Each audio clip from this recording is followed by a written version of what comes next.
Yeah.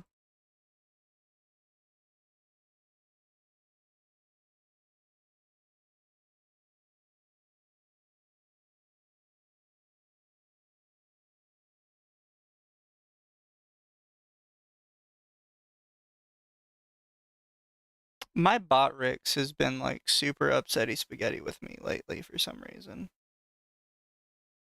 I don't really know why.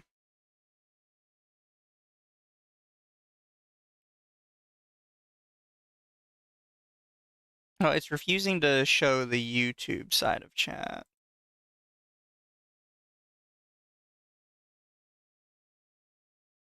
Okay, well now it's working.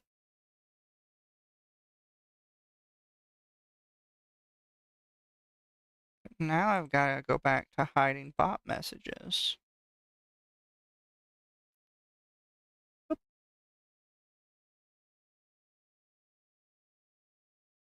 I'm about ready to start. How about you?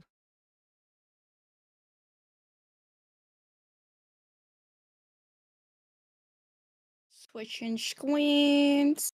There we go. They Hello, everybody.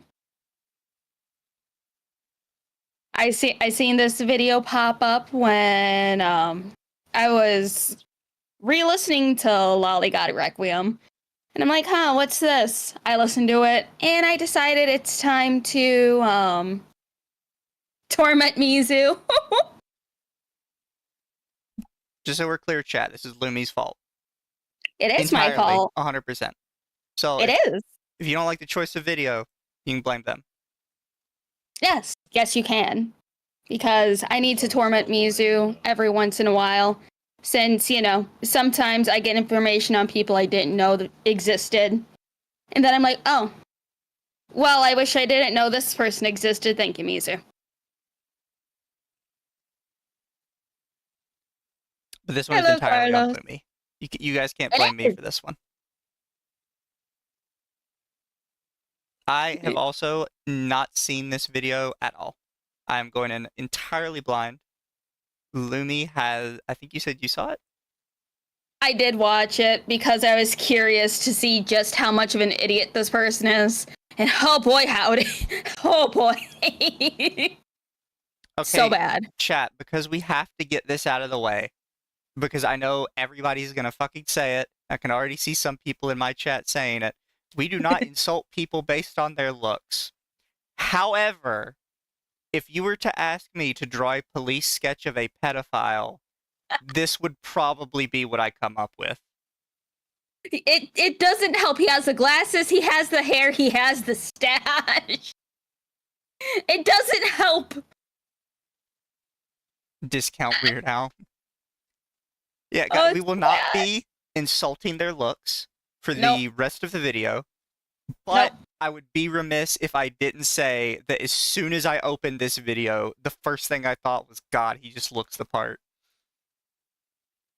I mean, again, Kiyomi said that right away. Also, the wife beater shirt, yeah. Yeah, who wears wife beaters? I don't know. Oh, God. Look, I grew up in redneck country, and even, like, rednecks don't wear wife beaters anymore. It's so out of style, rednecks don't wear it. Yeah. The only time I see, the only time that I the see wife people... beater or something? I'm pretty sure it's just from a video game. Or a brand, who knows? When did Lumi become Lolly Lumi? I've had this model for a while. I just break it out whenever the time arises, and right now is one of those times. What does he sound like? Oh God, you guys are in for just... Oh my God. As soon as I opened this video, like, because, you know, YouTube just auto-plays, I was immediately like, oh fuck. This is going to be a long one. It's going to be painful. And I am not sorry ahead of time. I couldn't hear him over the mullet. But it's like, okay, everybody, just to remind people, because I know some people are probably going to go to this video. Don't be mean. Don't be an asshole. If you're going to argue, argue with purpose, not just to throw insults out. Also, most of the time, just don't argue. It's not worth your time. Yeah. Like, genuinely. Sorry, not in the mood for pain lately. Too much stress. I was thinking today was gonna be Anno. I kind of diverted paths a bit, but this is funny pain, not pain. Also, today was going to be Baldur's Gate. I pre-planned Anno for just in case. Because things see. What? Nothing. It's like I had a premonition, and I was correct, but then I seen this video, so then I changed course again. Lumi just insists on our pain. Yes, I do. The insults make my brain Remember, stop don't hurting. be mean. Not me, though, no habla inglés. What's the stretch goal to get Lumi to sing Loli Requiem? When I can afford to get a halfway decent music video. So it probably won't be for like another year until I start putting cover funding up. And plus I need to retrain my voice. It's been a hot fucking minute. I don't sing. We'll make you sing one of these days. My voice is horrific. And I have no voice control. Cute and funny Lumi. Yes, cute and funny Lumi. She's rare to break out, but she's fun to use. Alright. Are you ready for absolute fucking pain, Mizu? I'm as ready as I can be. Alright, let me... Hopefully the sound is fine. Oh, let me know. Wee woo, wee woo, wee woo. Creepy, creepy, heinous, horrible things are ahead of us in today's video, and I'm smiling out of We have to get the insults out early, chat, because we cannot let it cloud our judgment. We can't let the insults cloud our judgment, so we have to get them out early. He has the, like, pedophile lisp. Like, that weird, semi-high-pitched, lispy voice. Like... No bullying, everybody. We just have to get it out early, chat, and then it's done. We can't talk about it the rest of the time. This is your grace period. Yeah. This is your grace period. After this, we have to be good little fish. We can't insult them. Oh, no. Can I offer y'all a wood chipper in these trying times? Dude, it sounds like a 70s movie. Oh no. Gingers don't have souls. No, they don't. Looks like Weird Al hit on some hard times. Like, bro, looks like he's on probation. Yeah, no. Guess you know what a soy farmer looks like. Jay, thank you for the raid. You probably should not have sent people here. But, you know, whatever torture you want to inflict on your followers, I will allow them to share in it. Hi, Salon. Is this guy from The Silence of the Lambs? Inbred Daniel Radcliffe, no! Bro's on a list he's required by law to tell the whole neighborhood about it. AI are not so creepy, at least not. We saw you were watching a bread tuber with a bad mullet, and I was like, let's go check that out. The Weasley they put up for adoption!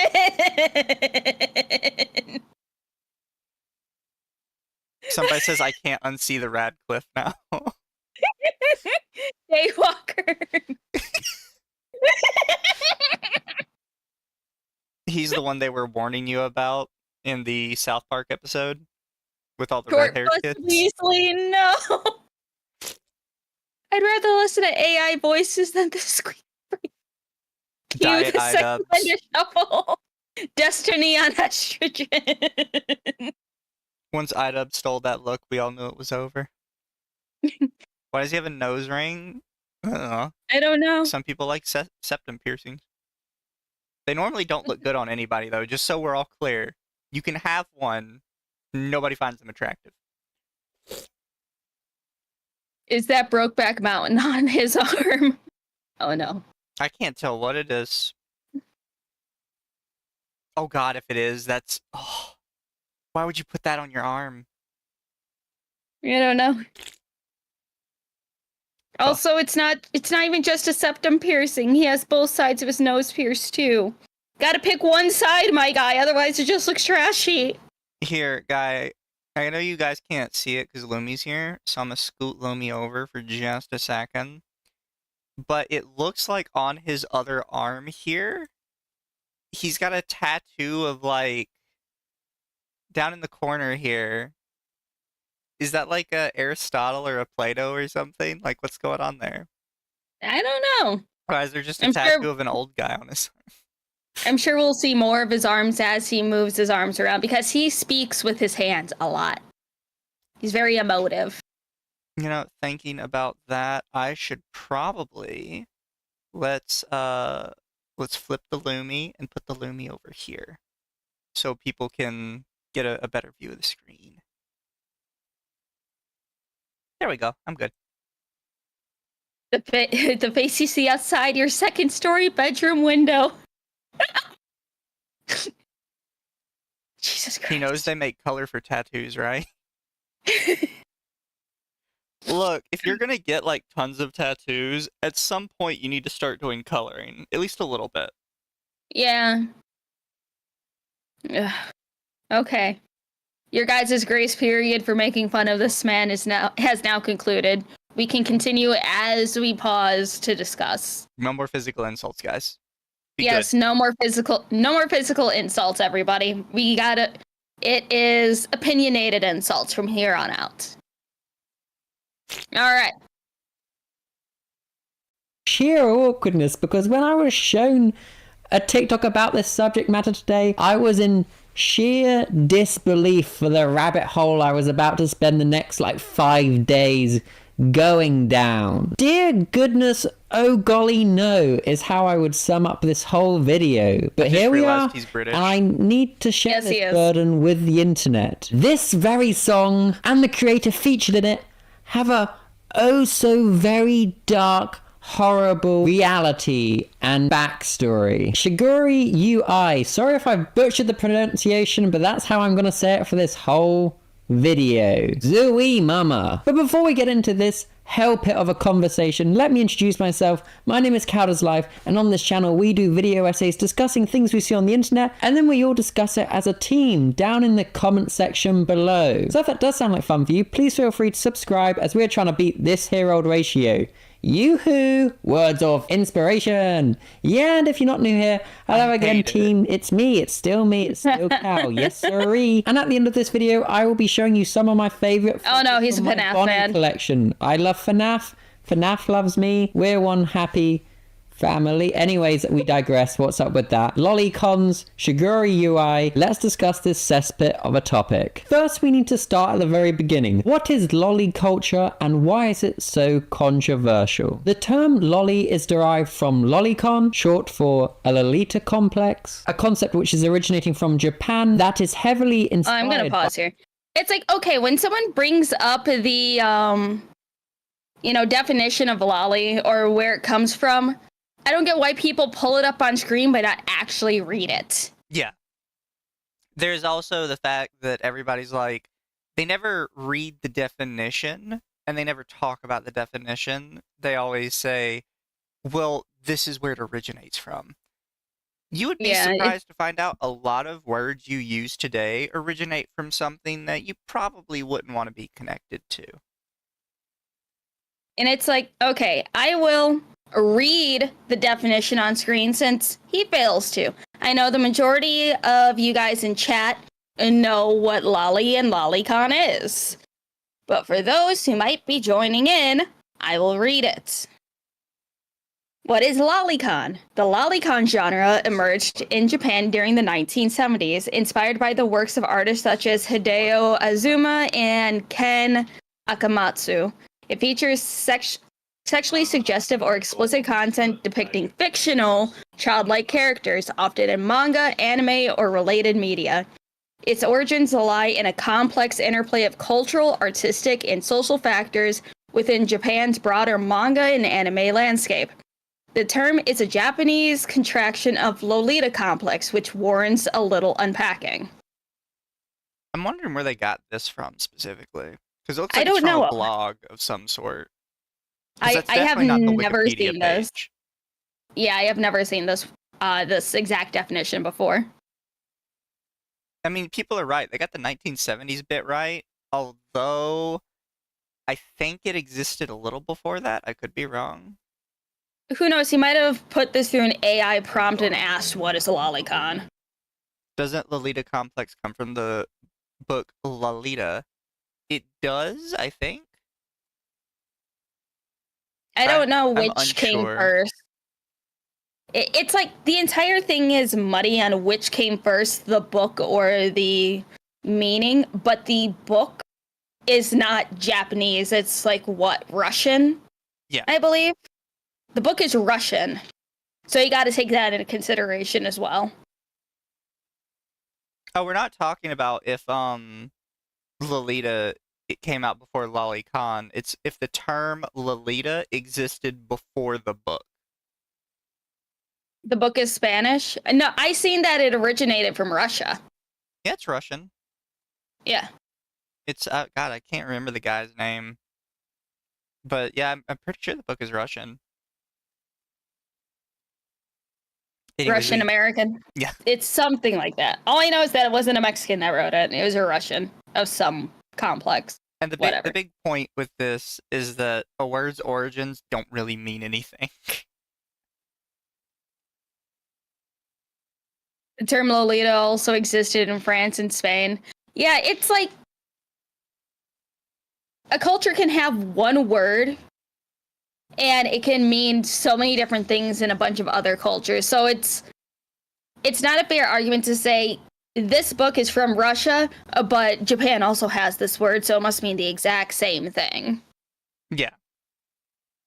Like there's plenty of words we borrowed from like Japan that we typically have like a nicer interpretation of, but in Japan it's like pretty negative, like just straight across the board. Mm. Because that's what happens when words travel across borders. The meaning gets lost, and a new meaning is kind of slotted in its place. Mm. All right, let us continue. Lolita complex, a concept which is originating from Japan that is heavily inspired by the book Lolita. And in this book, a man with a fully formed brain, a grown man, a great aged man that can do It's like, gonna go back a little. Yeah, it's What Vladimir does the Nabokov. name of Vladimir Nabokov sounds Japanese to you at all? Vladimir Nabokov, yeah, it's very Japanese sounding name. I want to hear his summary of this book, because you know he hasn't read it. You know what? I never actually... The only convincing love story of our century, Vanity Fair. What does that mean, Vanity Fair? Vanity Fair. What do you mean by What does that mean? I'm curious now. I want to read that review. I want to know exactly what they mean by that. Okay, let's continue.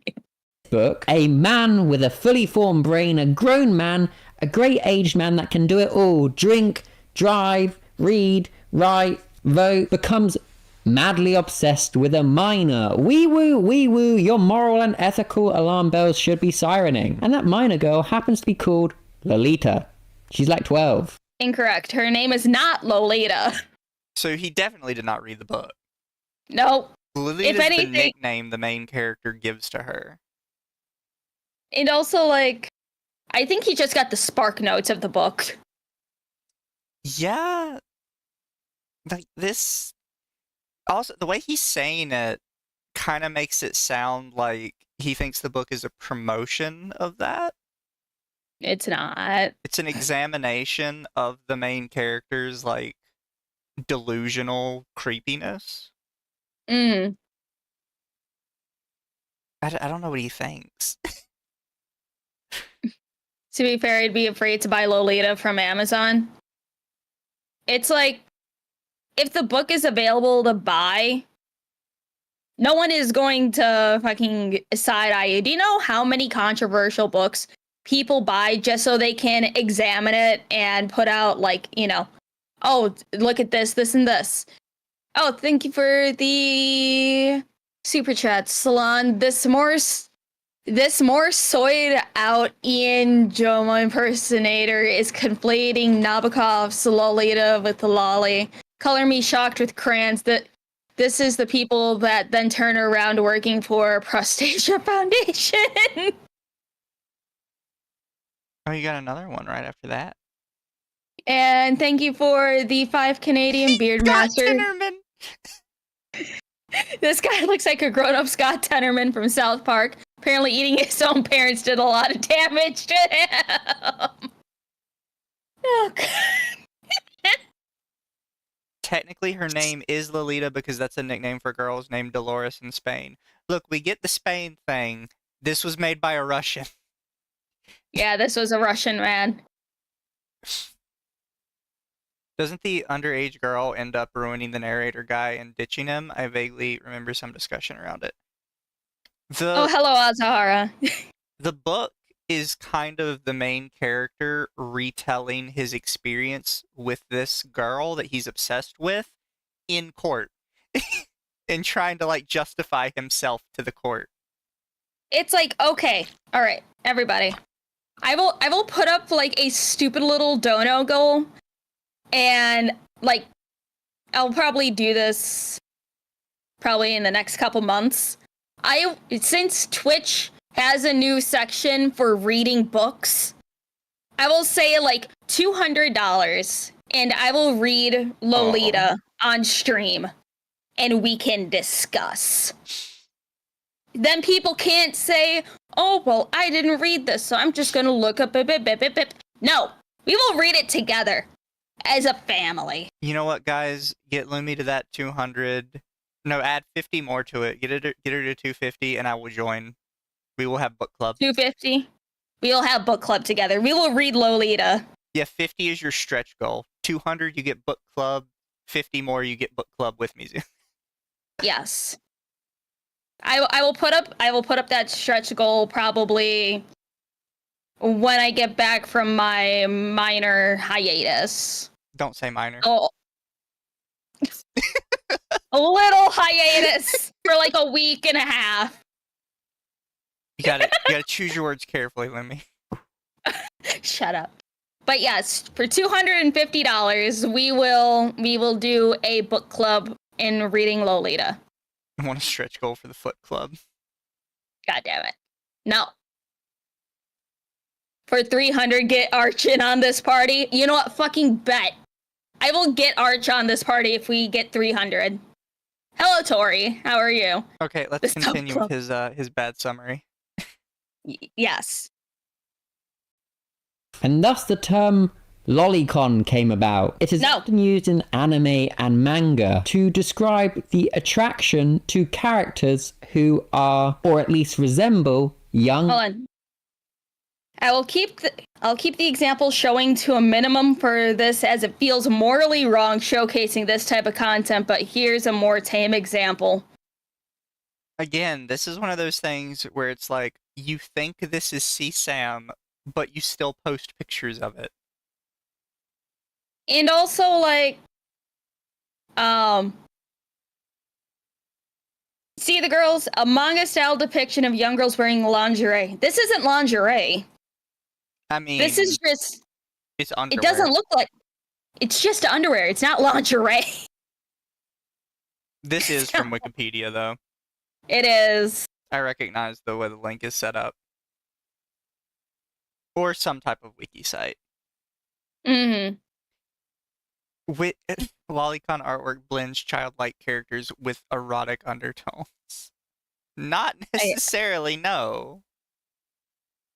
So I hate this. it's intended to just be cute. I'll also point out that it's not 100% exactly how Lolita Complex moved to Lolicon.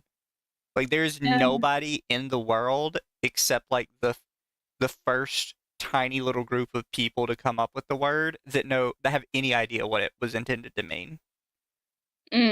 There's no like hard documentation of it. Cool Dudes gave me 20 Canadians. Here, have some money towards tormenting Arch. I will note that down. Hold on, let me pull up my sticky notes.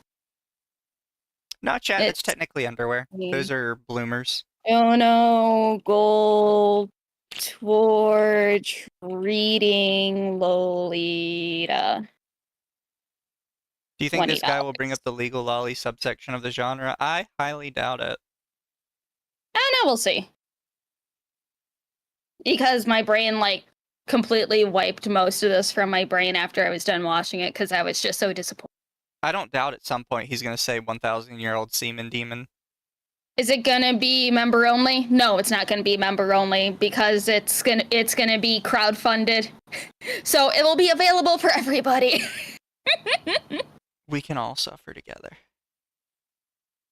Alright, let's continue. Girls. But no, Cal, she's a 4,000-year-old wizard. Shut up! Hey, That's me spraying you with, like, pesticide, you absolute... Ugh. I called it immediately. Oh, thank you, Samuel. Bully Arch because we bully those we care about. Thank you for the 20. Let me type that down. Another 20.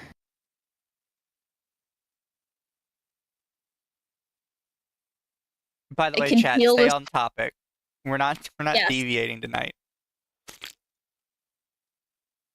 Ew. Anyway, back to the point. In anime and manga, these characters are often depicted as like childlike, with large eyes, and like exaggerated youthful features. But in absolute contrast, these characters... Where did this idea come from that children have giant eyes?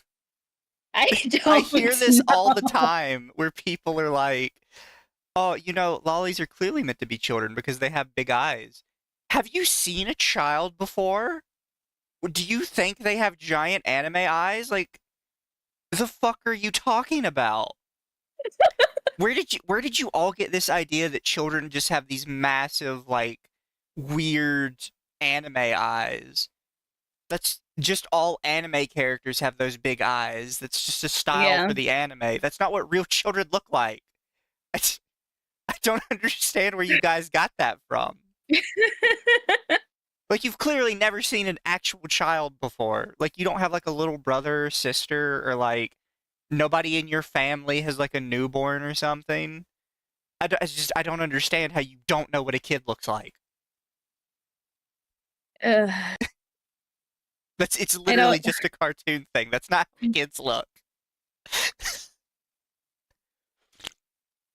It's an old anime trope. The giant eyes indicate purity, while villains usually have narrow eyes. Exactly. Yeah. Narrow eyes make you look a bit more sinister. Yeah. And also, like, this is pointed out, we're not even 3 minutes into this video. Yeah, this is painful. We continue. We continue. Are then used in romantic or even sometimes sexual settings, which clearly, to everybody not in this fandom, raises significant ethical and moral and safeguarding concerns. But no, Cal, it's a cartoon. What is it a cartoon of? What is it a cartoon of? What is it a cartoon of? Has logic left the whole chat? I don't care if it's a cartoon. I don't care if it's a drawing. It's still there. And what is it a drawing of? Use empathy, use logic. Where is safeguarding? Wee woo, wee woo. Oh my god, this stresses me out. You're probably going to see me very stressed in this. What is he talking about safeguarding? Like, he's said it twice now, and he's just like, what is safeguarding? It's like, yeah, what is safeguarding? Can you please explain that? Oh, he will. Also, then, yeah, somebody mentioned the empathy thing.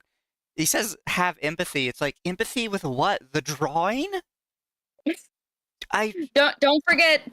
According to some VTuber guys, specifically in Hollow Live, you gotta ask the character's consent before you can lewd them. Yeah, like, I don't. People always do this. You need to have empathy. You need to have understanding. Empathy and understanding for who? It's a drawing. Why do I need empathy? Who am I empathizing with specifically? Please point them out. And then there's always this thing with, well, what's it a drawing of? But they would want you to say is, it's a drawing of a child, so then they can say, so you're looting your representation of a child. It's like, okay, let's pretend that matters. What are the depictions of the characters of people in Grand Theft Auto of? They're depictions of human beings. So you willingly go around slaughtering hundreds of human beings. What do we need to apply empathy and safeguarding here? Do we need to believe that you are like a danger? You might be a mass shooter? I don't understand. People are fucking stupid. And also, Tori put let's see. Tori in a box said, ethical fuck off. Logic, yeah, try telling legit victims that drawings are the same as getting railed by chomos. As one myself, I can say this a load of BS and it just pisses me off. Birdie been mass reported and banned on Twitter for drawing lolly as catharsis. For what I gone through, thanks Elon. Yeah, and it's like, it's all stupid. And it's like, I don't know. People will always be stupid and wanting to advocate for drawings, which is just, oh my god. Yeah, have empathy for the drawing. Have empathy for the drawings. Hello, Mason. Thank you for the 10. Take my money. Take it all. I am broke. I will add yours to the pool. The money pool. Oh yeah, I should probably tell Arch that he's gonna get pulled into this if we get to the 300. Funny thing too, these kind of people always get out of for being involved in consuming or creating the real stuff. Yeah, Mizu has a very good detector when it comes to people, and he's been 100% so far. I am bizarrely correct about people. It's horrifying. Continue? Yes. This video, but it's one I feel we should cover and tackle as a team. Lolicon really does just blur the lines of innocence and like inappropriate objectification. One of the most like significant. Why do you show things and never actually fucking read it, you stupid? Okay, anyways. Why are you for the 1 month? Why are you showing off Comic Low specifically when you're saying this? I don't know. What does this have to do with your point other than showing that like more Lolicon stuff exists? He did the same thing when he was showing Shigure talking about stuff. In the background, she was talking about Comic Low specifically. Yeah, it's like he shows all these quote-unquote examples, but when he never actually reads it, because, you know, when it comes to long-ass videos like this, no one is looking at it and going to read everything. Most of the time, people are just going to be listening to it. Yeah. So you got to read this shit out. So for people who are listening to us, I will read this for you. Comic Low, abbreviated as LOW, is a Japanese lolicon-focused erotic manga magazine. The magazine has been published by Akane Shinsha since October 2002, released on September 20th, 2002, and was published irregularly until May 2004, when it became a monthly magazine. The LO stands for Lolita only, reflecting its focus on fictional young or young-looking girl characters. Yeah, Alright. It's just an example of a comic in Japan. I don't know why you're showing this. It doesn't do anything for your point. Nope. Alright, let us continue. Inappropriate objectification. One of the most like significant Can't objectify a critiques drawing, of it is an object. Lolicon culture and content is that it typically infantilizes women, portraying them as submissive, innocent. Okay, do you know how many women want to be submissive, my guy? The lollies are objectifying women. Also, like, the most prominent, like, Lolicon media is always, like, girls that are very sexually forward. Yeah. That it's typically with, like, lolly stuff, it's the exact opposite of other anime girls, where instead of being, like, weak and submissive, they're always very forward and know what they want. Yeah. What are you talking about? It makes women submissive. What the fuck does that mean? The fact that he said, oh, I went down a 5-day rabbit hole. Apparently you weren't paying attention very well. I'm just so confused. I don't Some know. of the shit he says just immediately blows my mind. Masugaki has become popular in the last years. Yeah. Yes, it has. So what does this guy think of Shota? Oh, God, I don't think I want to know his opinion on Shota. Oh, they'll never talk about Shota because little boys deserve it.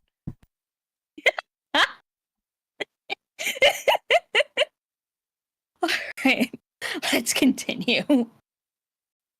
And childlike, which of course can feed into unhealthy stereotypes and power dynamics. This whole time researching this whole thing, I was like, Unhealthy stereotypes and power dynamics. Do you know how many women have rape fantasies, my guy? Also, I mention this with a lot of people. If you are that heavily influenced by the fictional media you watch, there was something literally wrong in your head. And that's not me insulting you. We know for a fact that the only people that have trouble with that distinction do have something wrong with their head. Mm-hmm. Like, it is not my fault if you can't tell the difference. That's a you problem. Special kind of stupid. Yeah. Like, are people that are engaging in this content just going without any degree of, like, ethics? The adultization of youth. Of course. Or the infantilization of adults. It's this whole weird cesspit, and it's incredibly problematic. Okay, did he ignore the in brackets appearance? Also, I don't care if she is 9 or not. It's a drawing. It's a drawing. The drawing is officially 0 years old. Oh, thank you for the 2. Why do these guys all look the same? I don't know. I really don't know. I think it's got to be genetic, right? Probably. Like, this specific opinion has to be genetic. I know this is mean, but this dude shouldn't be talking about the subject with that stash. Seriously, dude, fucking shave that thing. That's friendly advice. Shave that thing. Or grow out a beard. Please bring me a birth certificate and missing person report, Mr. Internet, virtuous, good person. Also feet. Shut up, Solon. Also, I'd like to point out that a figure of a 9-year-old character in a bathing suit is available to buy. Do you think children shouldn't be allowed to wear bathing suits? Like, it's a genuine question. Like, I'm not gonna lie that plenty of lolicons would look at this and immediately ooh-oh. But if a normal person looks at this, they're just like, oh, cute character. Why is your jump to, oh, if the 9-year-old's in a swimsuit, she's asking for it? Like, what the fuck is wrong with you?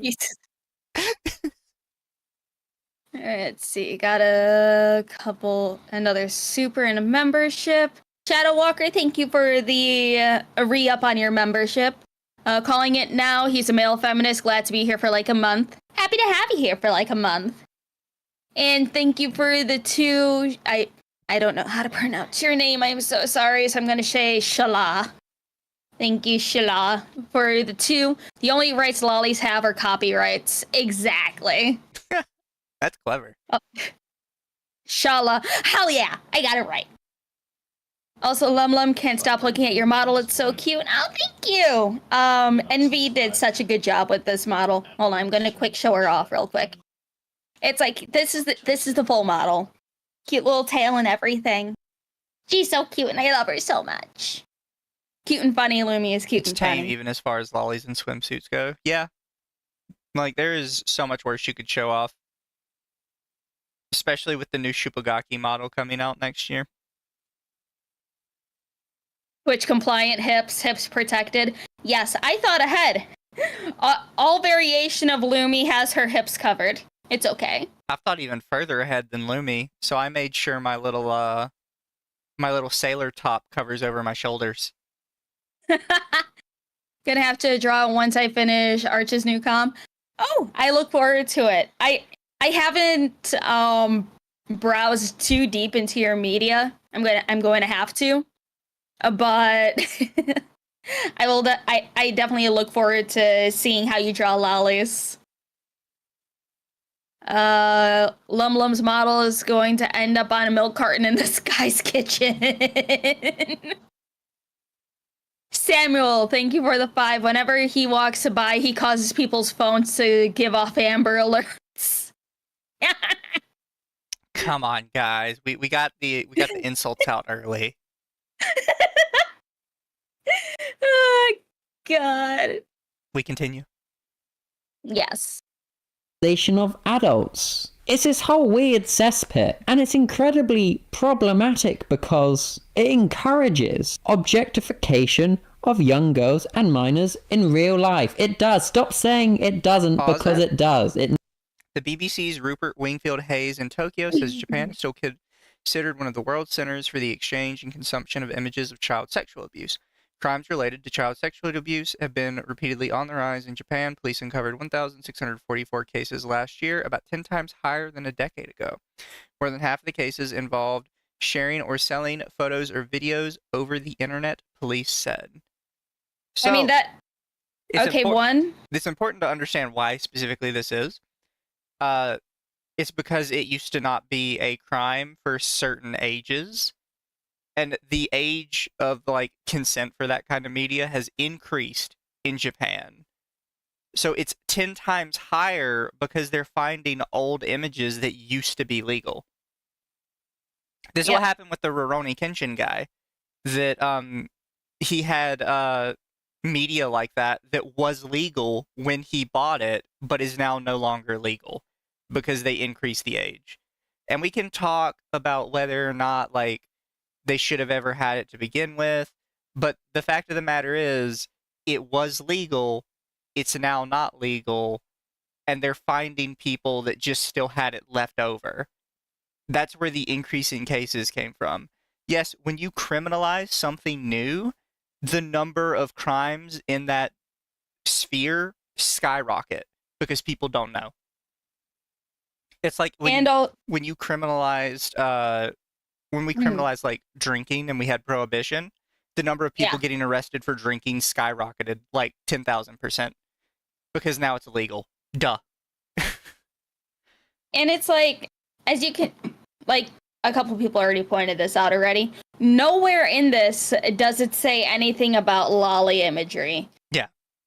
It's just real children getting hurt here. And also, besides the age of consent being changed in Japan, also the higher use of internet contributes to all this as well. Because before, you had to sneak around and get this shit either delivered to you or you went out to location to get these images. The internet fucked up a lot because people can, easily exchange this shit now. So, of course it's going to increase. That, and I would also point out that despite what the article says, it doesn't actually show this in comparison to other countries. So in comparison to other countries, and this is going to blow this dude's fucking mind, Japan is actually still the lowest rates of child sexual abuse. It is lower than almost every single European nation. And it is even lower than America. So I don't know, like, where you get off, dude, on this, but this is just something you Googled really quick, and you were like, well, this article says it's one of the world centers for it, so, you know. Let's see, and Hardus said, dude didn't read the entire context. Japan tried to ban Lolly and it didn't solve anything. The UN representative had to admit on the world stage that the ban didn't work. Yeah. Also, fun Oh yeah, fact, the guy UN cut off the lower half. Fun fact, the UN representative that tried to get it banned in Japan eventually had to step down from the Child Protection Council because he had a bunch of child porn. Really? Yeah. He was forced to step fuck? down because he got caught with a bunch of CSAM. Jeez. Yeah, it's almost like people that try and portray themselves as like the ultimate the ultimate advocate tend to use it to cover for doing bad stuff. Let's see. Tori in a box says, I'd also like to add South Korea's case of child abuse skyrocketed after they banned the fictional porn. That is insane. I don't know. All right, let us continue. We're not even 5 minutes into this 30-minute video.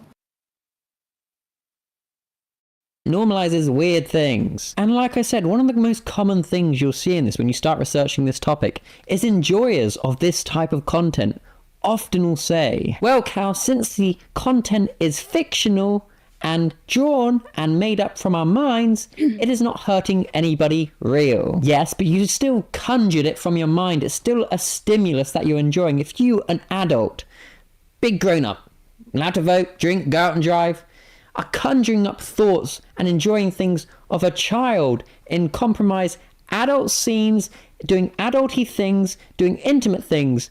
Do I have to make this more clear? Just doing things that adults do, and you're getting off to that, and you're thinking, yeah, that's good, that's the good stuff for me. You're just saying, I think it's morally bad. Oh no, that's just this can't ever be perceived as okay. It really can't. Yes, it's but really insert troubling. straw man. Not okay. Exactly. And I'm sorry if I just sound like some annoying substitute teacher just coming in being like, class, we need to listen, but team, class, we do this. This is just sheer degeneracy within humanity. Such portrayals. Wanna know what's degeneracy in humanity? OnlyFans whores. That's degeneracy. Also, your argument is just literally every conservative boomer from like the 40s. Yeah. We can't allow these gosh darn homosexuals to run rampant like this. Man was not meant to lay with man. It's just degeneracy, and if we allow that, it's going to be a slippery slope to something else. Like, that's all he's doing. And he's not making an argument. He's just saying, do I have to, like, make an argument for this? You should just know it's bad. It's like, yes, you do have to make an argument for it. If you are making the video, you have to make an argument for it. Yeah. My Tricks chat not up this whole time. Wow, cringe. I'll throw that up in the air. There we go. Mr. Mackey sounding ass.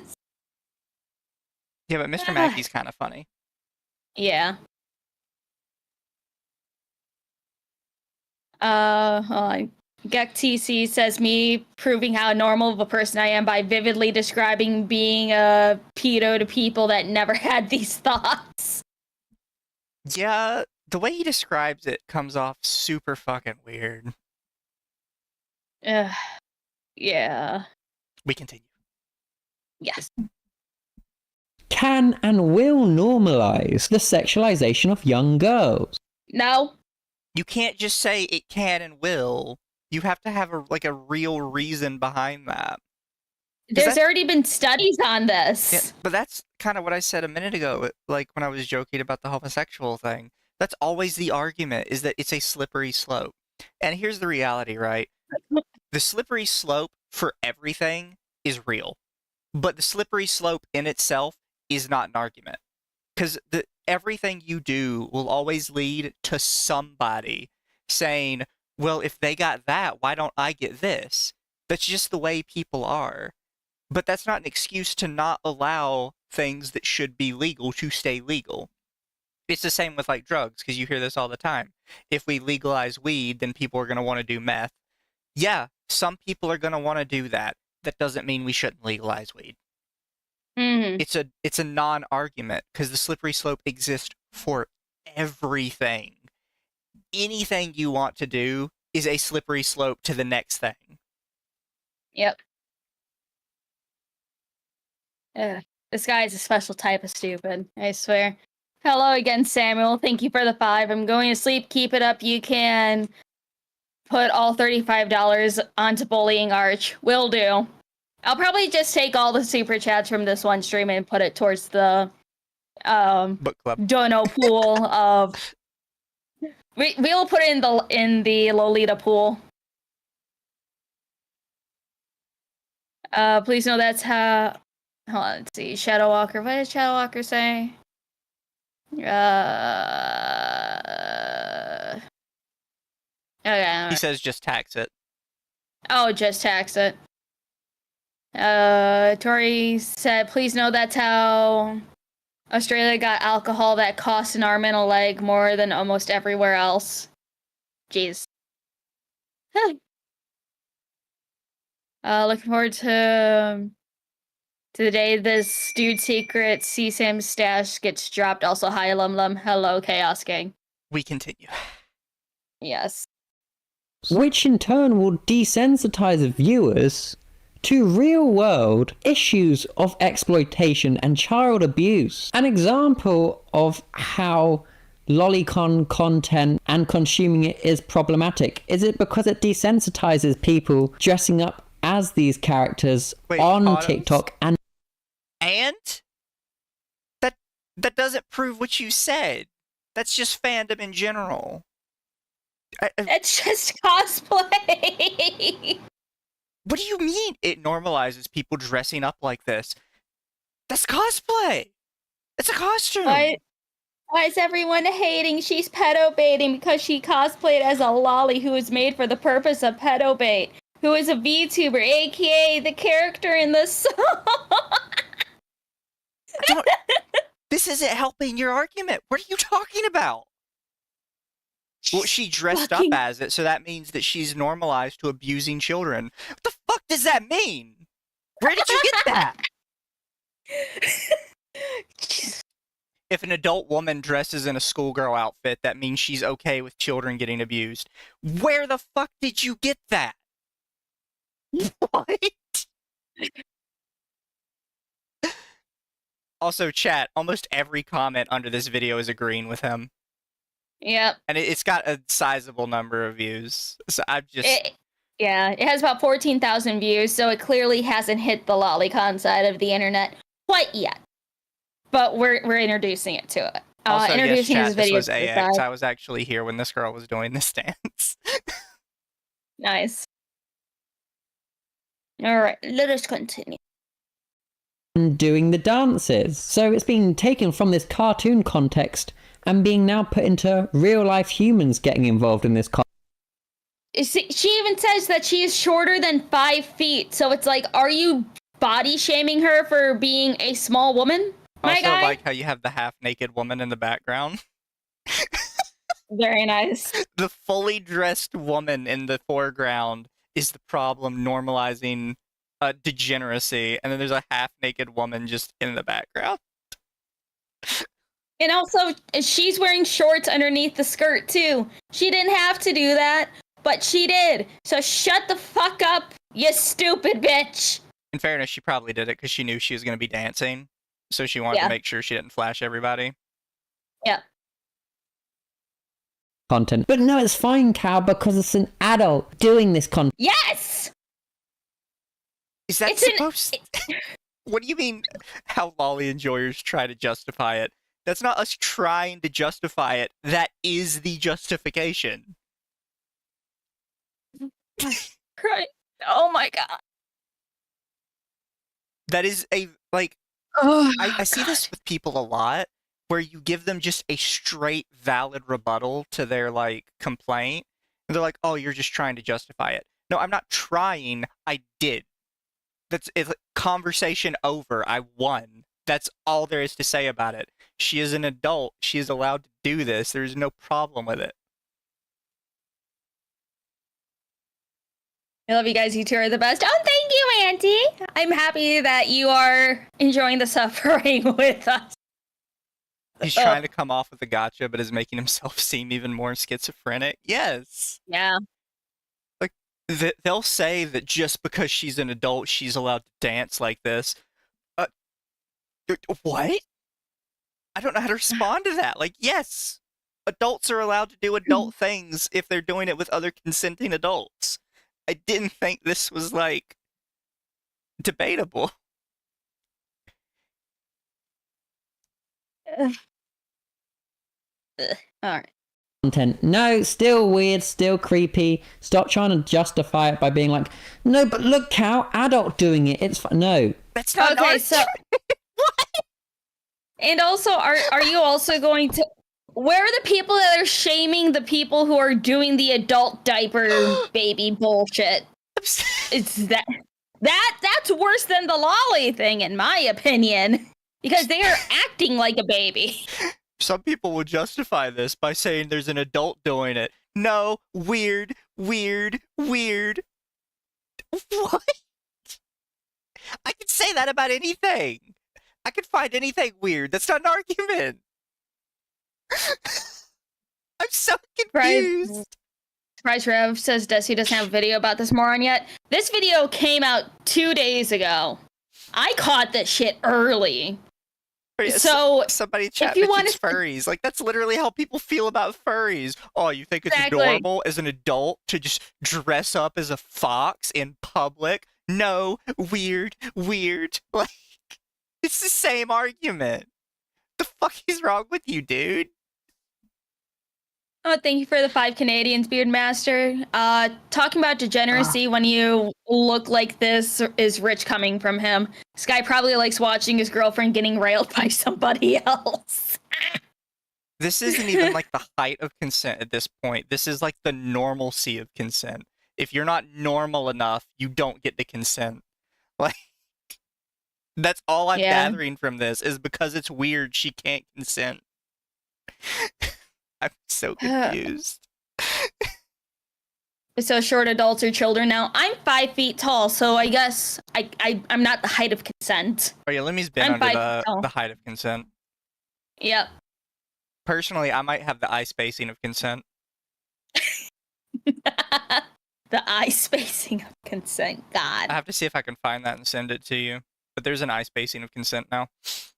I think I remember that. That's when that minor artist was like, "Oh, but this is what lollies look like," and then compared it to real children or whatever. And 2 hours of research? We don't even need research. She's just wrong. Yeah. Yes, the adult woman is allowed to do a dance. I don't care that the dance was originally from a lolly character. What would you say if an adult woman dressed up as, like, Bluey? Because I know there's a lot of adults that really like Bluey now because of the whole, like, it's unironically kind of a good show. I'm not going to go further than that. It is a good show. No, it is a good show. But, like, if you had an adult woman that is dressed up as Bluey for, like, her kid, would you say that was creepy and weird and, like, normalizing, like, children or something? Because Bluey's intended to be a child dog. Like, you have to, like, follow this argument all the way out. So you have to admit that your problem with her doing this dance is Loli God Requiem is a Lolicon song. It is not that she is cosplaying as a child character. Because if it was anybody else cosplaying any other child character that wasn't from an exclusively Lolicon media, you'd be fine with it. Like, if it's somebody cosplaying as Dipper and Mabel from Gravity Falls, guarantee you don't have a problem with it. 100%. Or any of the original Teen Titans, guarantee you don't care. I mean, nobody gives a shit about the Raven cosplayers, that's for sure. Yeah. It is strictly because this is a Lolicon-centered media that was pandered to Lolicons that you have a problem with it. Yeah. I think I got that out of my system. We can continue. Yeah. Not even 10 minutes in. Stop. And to be serious, as we all know... All right, we can pause. If I like Lolicon, does it mean I'm a pedophile, a therapist view? I think this is from the same article he got the other thing from. Where the fuck did he get this from? It's the exact same formatting. In discussing Lolicon, it's imperative to challenge stigmas and misconceptions surrounding mental health. Seeking for such concerns is not indicative of character flaws, but rather a testament to one's courage and commitment to one's own well-being. And if you think you may benefit from seeking help, please know that effective, empathetic care is available. That's not helping you.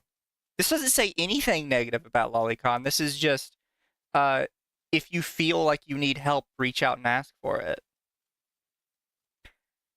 I think the best example I've ever gotten for like a Lolicon thinking they're a pedophile and going to a therapist is, do you know who -8 is? Yes, I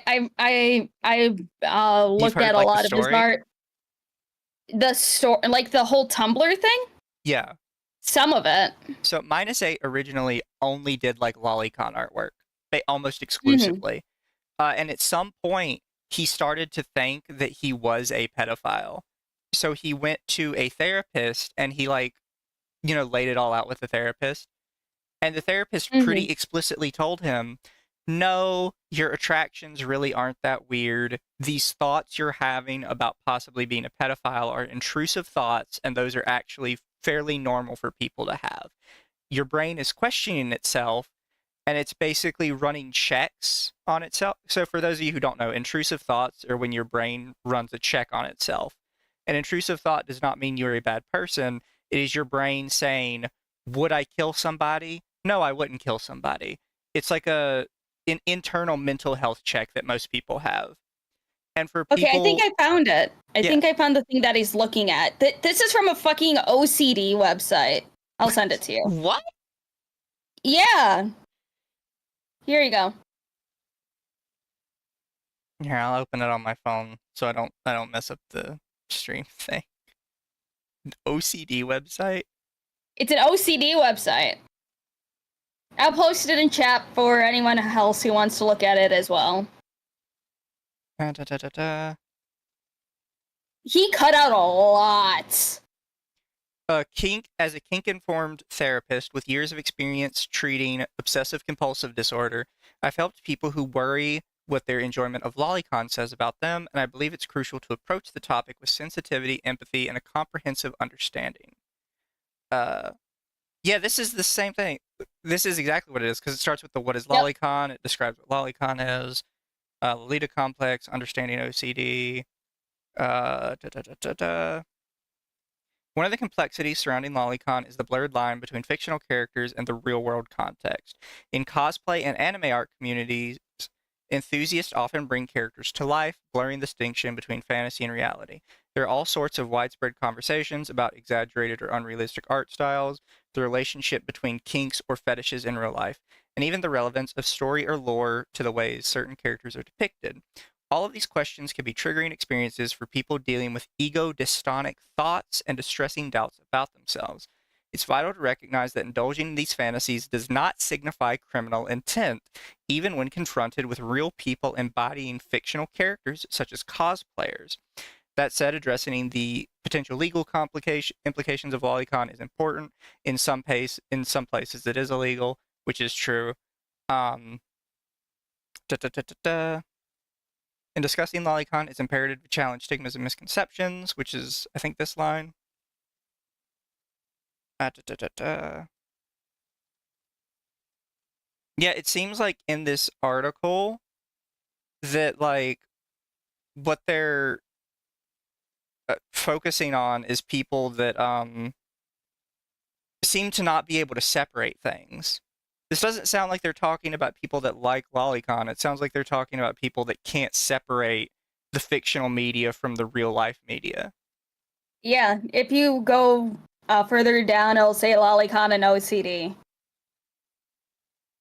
And this is literally people who have issues with not being able to distinct it.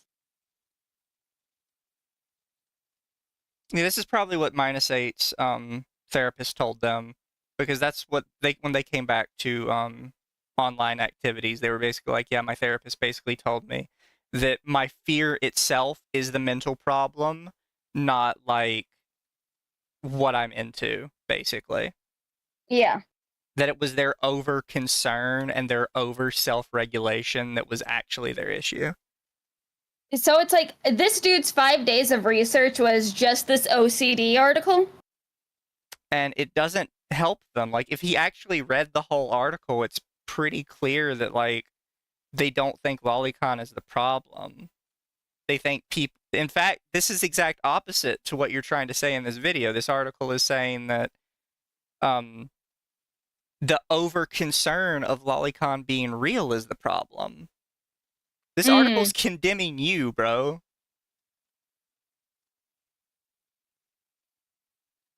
Here's some words about Minus. Yeah, I brought up -8 just because he's one of the few people that I know that has gone to a therapist for this and gotten the specific answer that, no, it is not a problem. That's a name I haven't heard in a long time. He's back on Twitter making new animations, by the way. Is he? He is Is he still under a the little same name? he is still a little POCD, according to like what this article says. So he is focused on just doing like adult characters now. But he has kind of come to terms with the fact that he is not like a problematic person, that it's just like this deeper therapeutic fear. Is he still back under the same name? Yeah, he still goes by -8. Is he just hella shadow ban like Shad? Probably. I don't know, I'll find his account later because I can't find it. All I see is his archive, like the archives of his shit. Oh yeah, by the way, there's a Twitter account called like -8 archive. That account's a fucking whack job. Oh really? Yeah. There's a lot of strange issues. Oh no, I so somebody else is running his -pal account. Okay. But that -pal account posts his artwork and stuff that he's been posting on Newgrounds. I probably is all the people that kept calling him a pedophile, and they kept bringing up the old Tumblr thing that made him want to kind of dip, which I understand. Yeah. Like, he specifically went to a therapist and had a therapist look him in the face and tell him he was not a problem, and then he goes to Twitter and everybody's like, no, you were definitely a problem, your therapist lied to you. Yeah, never tell Twitter about your problems, because then they'll just demonize you and try to make you do a flip off of a high building. Yeah. Anyways, we can continue. Yes, let's continue. We tangented it. Tangented. Read your fucking articles, bro. Yep. This one didn't help you. Read the entire thing, not just nitpick on what you think sounds good, idiot. The attraction to minors, little young people, when you're a full-grown adult, is a genuine mental illness. And if you think in some sort of justifiable way to... Want to know what else is a mental illness, my guy? Actually, no, I don't feel like getting my channel nuked. Never mind. I'm so annoyed that, like, it's literally the channel did not say what he claims it's saying. Or the article did. Yeah. It's like, now that we have context on what that article said, I think it'll be... It's already easy to break apart his fucking arguments, but then we can really call out his bullshit on, oh, well, the article said. It's like, no, it fucking didn't. Stupid. Bullshit. Fucking. Okay. Control that illness, you can consume content that's cartoon or, you know, women acting as young girls as some sort of moral middle ground. You are completely lost and trying to fool yourself. This is not moral. This is... My guy, age regression is also a type of a coping mechanism as well. My guy. It's like, age regression is a coping mechanism and a safe thing to do in a safe environment and with someone that you trust. Don't shame people for their traumas, my guy. Do you know how many people I know who consume and have their VTubers be lollies out of a coping mechanism because they were abused as children? I hate him so much. I think him and Catliente would get along. is not ethical consumption, and no sane person would try and justify it as being a suitable outlet for you. There are content creators whose full-time occupation on TikTok is just now dressing up as little girls for content. This is the exploitation of youth, coupled with suggestive themes and behavior. And I do want to just say... Okay. He says adults cosplaying as, younger characters. And it's like, oh, this is bad. This is exploitation. What about going to a gachapon machine is exploitation? Or doing the funny little dance is exploitation? Well, he says you're exploiting youth, like as a general concept. What does that mean? I want you to look me in the face and tell me, what does exploitation of youth mean? Exactly. Because what you're saying makes no fucking sense. It's like, why can't people take all of this energy and actually talk about children who are actually being exploited, like on these family blog channels and these fucking toy review channels and shit? I bet this dude was shockingly silent when the Daddy 05 thing happened. Probably. Actually, after we're done with this video, we can probably do a quick look over on what kind of videos he makes. Oh, God. As long as we don't watch any more of them. Oh, fuck no. Unless he's talking about VTubers and stuff, or the problem with Gargura. Then we watch that. But another. Alright.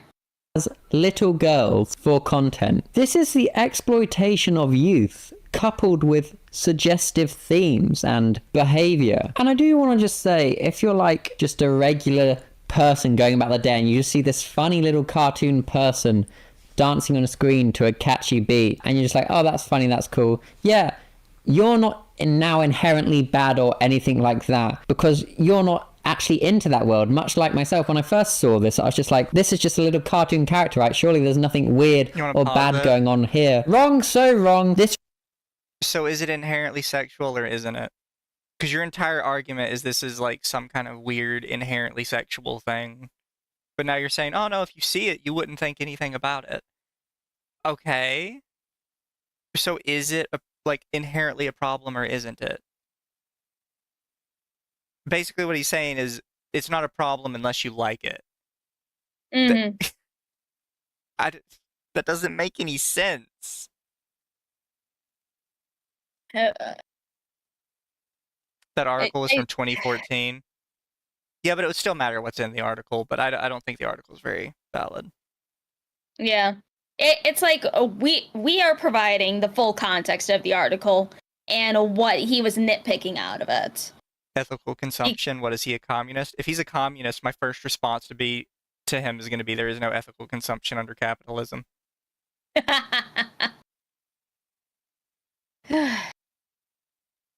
Drink water.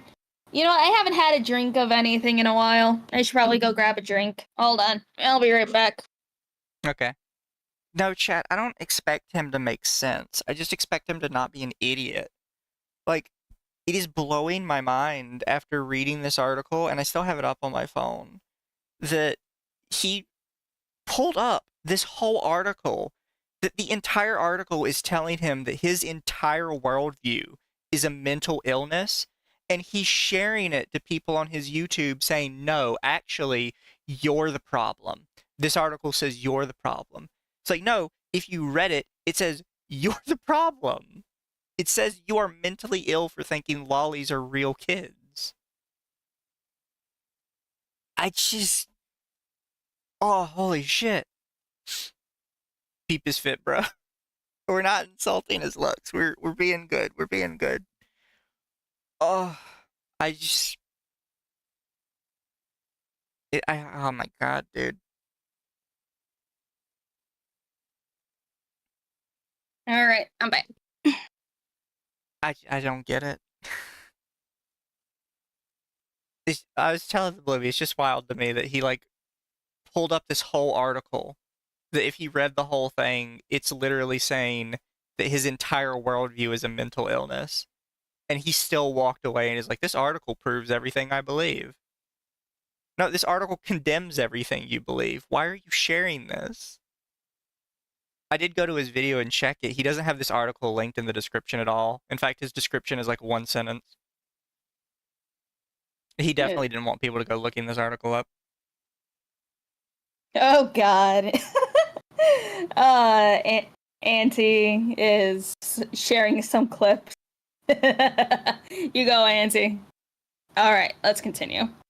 This rabbit hole goes so deep, and I don't like what I found. I don't like it. And while not all Nobody the cares that you don't content like it. around this sphere with this universe is inherently harmful, the fact that often these childlike characters are put into sexual circumstances is really very deeply concerning. And I must say, like, even They're just not, researching though. this, the amount of people that would just desensitize this content, and often they were very young themselves who had unintentionally been exposed to this content, who are now just like, it's fine, what's the problem? Yeah, maybe because you're also a very young little person yourself, and you just think, oh, it's a person similar age to me doing their thing. But Okay.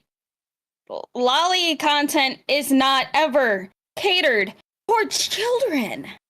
Yeah, that's. I think this is something that people need to understand, because I know he's going to eventually bring it up, and he's going to bring up the grooming thing. Groomers use everything to groom children, and a lot of it isn't necessarily sexual. And it doesn't matter what content it is, they will find something. They will make it themselves. Sometimes it's just words, and they don't use images at all. Like, I It's don't like, do you know, Stop bringing up other people's kids. It is not my job to babysit other people's kids. it's just like, do you know how many shows, like live action shows, that glorify like high school student and teacher relationships? Oh, not just that. I've kind of brought this up before, but I believe that Lolicon in the West is extremely normalized, but people don't apply that to it. They don't apply that label to it. Because Nope. we have tons of cartoons that are based solely around like little kids. And you have tons of adults watching them and all this other stuff. But people don't associate it the same way they do anime. And I think it's because anime characters are just conventionally attractive to people, because anime characters are very heavily stylized to be very attractive, whereas Western animation is typically stylized to be like bubbly and poppy and recognizable, more like mascotty, basically. But it's still like lolicon media, but it's only, quote, sexualized when the Japanese do it, because their lollies look conventionally attractive. Yeah. Fucking. All right, let's continue. that's not just you enjoying this content. There's older people out there, full-grown people, older than you and I. Oh my God, Lolicon manga being sold at probably an 18+ section of a convention. Yeah, he's bringing up like the kids. You went from kids watching Shigure dancing to now you're like, but there's adult men that are also into this. Yeah, you're showing a picture of porn. I would hope children aren't into that. I would hope children weren't even allowed in the room with that. That's like, what is your argument here? People make porn of this. Okay. People make porn of everything. Don't let the If it kids look at exists- it. If it exists, there's porn of it. I think one of my big questions would be like, if this is your argument, do you take like extreme issue with like those porn parody movies that companies make? Like about all the, because they make them for children's shows. Like they have ones for Scooby-Doo and shit.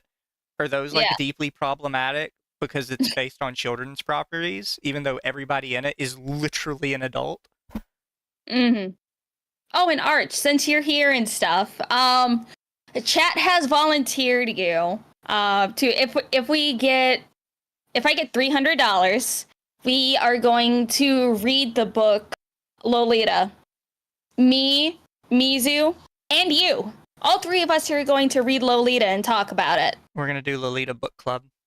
We are going to do Lolita Book Club. I'll download it in my phone and I'll read it throughout the day. I will buy the actual book and I will read it because I like owning physical media. See, if I did that though, I'd have to buy a book cover so I can take it to work. Because I'm not having those questions asked.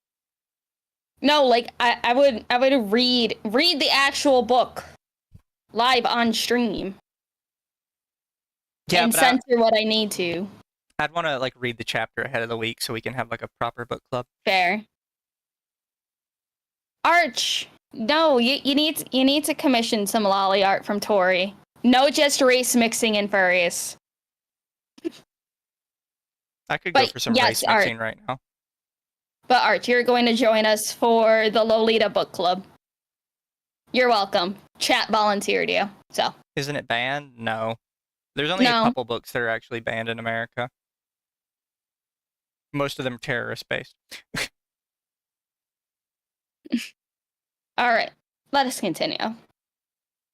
Who are just like, yeah, or I don't know, that's probably an appropriate way to summarize it, but they're having not wholesome good feelings about this content, and that's why it's problematic. Though at base level it may be interesting to young people too, because they're like, cool character, whatever. The darker side of it is very real and it can't be ignored. However, within this conversation of Lolicon and the culture and... Again, like, that's the parents' fault. Parents should not be letting children look at this stuff. Just because children are interested in like the base level stuff doesn't mean that they're allowed in the adult spaces. Children like tons of stuff they're not supposed to like. They're like tons of characters that come from like super dark media that they're not supposed to watch. I think South Park's probably a good example. I think a lot of us as kids watch South Park, but South Park 1000% was never made for us. It was made for adults. Everything about it is adult, from the language, from the themes. Almost every episode is some kind of world politics type thing. It is not on any level made for kids, but it attracted tons of kids because kids just wanted to be involved in that. Like, I'm tired of people telling me I have to give a shit about other people's kids. They're not my kids. Their parents can parent them, and I can just mark my space as not for kids. I'm not going to babysit your fucking kids. Oh, look at this. I can buy the 50th anniversary edition of the book Lolita on Amazon. Fair enough. Oh, and it's on sale right now. Well, place order. Okay, there we go. But let's go. And the content surrounding it. I do just want to make the distinction between lolly culture and Lolita fashion, because they got similar names. I did notice some confusion in the discussions I was seeing online. Lolita fashion is this almost like Victorian inspired aesthetic, and that aesthetic and fandom of Lolita fashion is not inherently sexualized, but because of the shared term Lolita, many people just see Lolicon and think, ugh, when they're just people enjoying nice looking dresses and whatnot. And they assume because of that, they must be into this degenerate hellscape that is Lolicon content. But they're not. I just want to make that clear. This person that just enjoys dressing up in Victorian-y with a modern take type aesthetic, for real, no cap. People that are into this, I don't care if it's a cartoon. What is it a cartoon of? Exactly. Your point fails. Weird. Stop. This can't be ethically or justifiably produced or consumed. I'm glad we cleared that up. And now that we finally have like a base level knowledge of Lolicon content and lollies, let's look at one of the bigger She's just saying you can't do it. Why can't you do it? Understanding of lolicons or a lolly anything. And also let me check to see how much. Also, bro, if you knew anything about Lolita fashion, you would not say they're more wholesome than lolicons. That community is a fucking hell pit. Yeah, fucking. Those women are like so mean to each other. I don't think I've ever. When people joke about women are the biggest judges of like other women, so much of that, like you can see in the Lolita community, they're evil girls in that community. They're fucking mean. Let's see. So far for the Lolita book reading, We have raised $84.59. Look at you go, chat.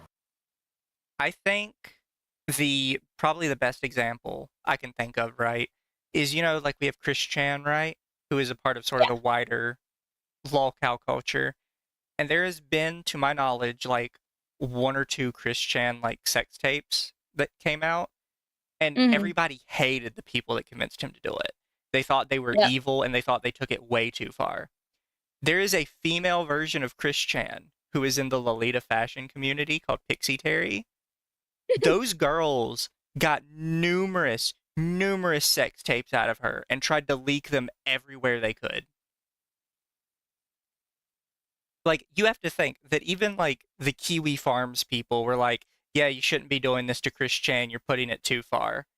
But the Lolita fashion girls were like, no, full send it, share them everywhere, fuck her life, ruin her. That's just the kind of, it's such a weak, toxic as fuck community. Like, holy shit. Arch, did you not know there was sex tapes of Chris Chan? Lolita fashion came from Lolly Anime, didn't it? Yeah, so he says, like, Lolita fashion is Victorian style, which, yeah, from the outside looking in, it kind of looks Victorian style, but it's specifically, like, anime lolly Victorian. Like, it's typically meant to be very cutesy and childlike, so it's not helping your argument. You already don't know what you're talking about. Yeah. All right, let's continue. We just finally hit 10 minutes into the video. Controversies that made it like mainstream on TikTok in recent times. There was a song created called Loli God Requiem, and it featured that person I mentioned at the very beginning, Shigure UI. Once again, sorry if I butchered the pronunciation. And on the surface, this song is meant to criticize those that enjoy lolly culture, shaming grown adults who enjoy the sexualization of young girls. But there's growing speculation that the song was actually designed to appeal to exactly those people. A growing speculation that... What do you mean? Growing speculation. Are you people stupid? Especially he's showing, like, the clips from Shigure in the background where she's talking about loving comic low and how erotic she thinks it is to be, like, childlike. Thank you for the 50, Jedi Dusk. What do you mean? Growing speculation. This is growing speculation. It might actually be pro-Lolicon. How are you people so stupid? I genuinely don't get it. How are you all so dumb? Especially with everybody telling you. It's just... Oh... Everyone knew from day one that it was catered. It's what's it called? Masugaki? Yeah. Masugaki. She's meant to be a brat. Like, That's she's a brat that needs correcting, Mike. Like, what do you mean? Like, the whole thing is criticizing them. She's, like, insulting them, and then they're talking about how much they love being insulted. That's clearly a fetish thing. Holy shit, how are you stupid? He's British. He doesn't know any better. Oh my god. It's true what they say. All the British people are fucking inbred. Jesus Christ. That explains the stash and the mullet. Oh my god. I told you that not even halfway through this video you're gonna want to say a lot of things. I don't know. Why are you all so dumb? It gets worse. God, no. Alright, let's continue. Chat, we're only 10 minutes in. Cool. The ones that, in the song, it makes it look like they're fighting against, they're actually fighting for. Talking point 2, the controversy surrounding Loli God Requiem. The song was initially... Jenny, thank you for the raid. You're coming into hell. I'm so done already. We're watching a video that's a guy complaining about Loli God Requiem, which, contrary to what you might think, is not a year old. This video is 2 days old. I don't know why he necroed this video to like whine about TikTok, but oh my god. Welcome to the Hell Gondola. But thank you for the raid, Jenny. It's appreciated. I hope your followers love whatever the fuck we're doing here tonight.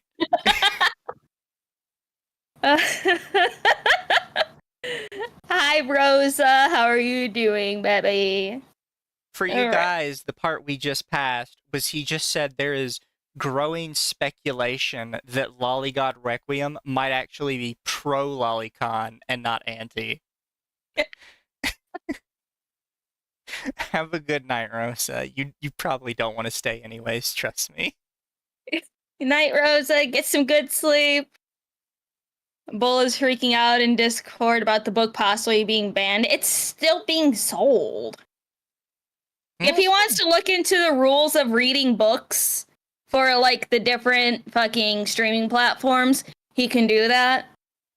Otherwise, I will just read it in like, you know, a Twitter space. Yeah, it's not banned. Yeah, it's not a banned book.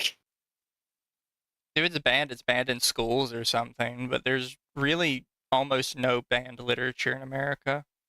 Mm-hmm. But yeah, Bull can do that research. He has until we hit $300. Might be banned on Twitch. Well, he can look into that for me. And if it's banned on Twitch, then I'll just read it on YouTube.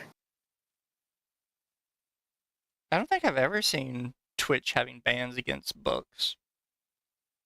We've seen banned video games, but not books. But Yeah. Granted, does anyone on that site actually read? Lolita was banned in France. Wow, that's funny. Same place Sick. that allows cuties.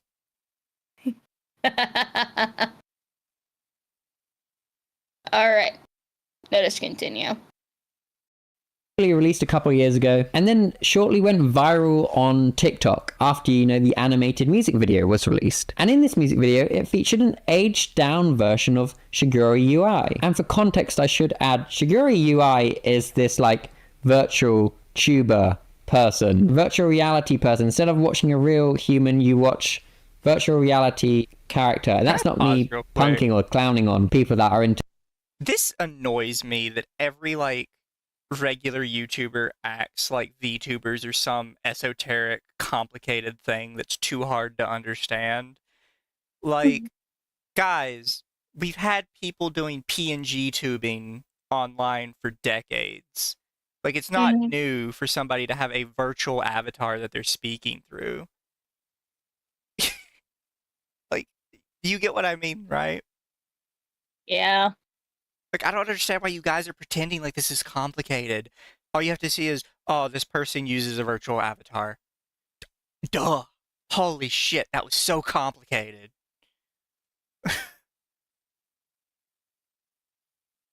Alright.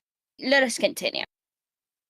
To watching VTubers or whatever. I'm just explaining VTubers to the viewer in case you weren't familiar. So Shigure UI is a VTuber, this virtual character that people watch. And there's a real human behind that character, you know, voicing it and talking it. And this character was used in the music video. And in that music video, the character was only 9, very little and young. So keep that in mind as we proceed in this video. Now, of course, the makers of the song claimed it was meant to mock people that fetishize, you know, young girls and children. However, many critics on TikTok have pointed out this is real.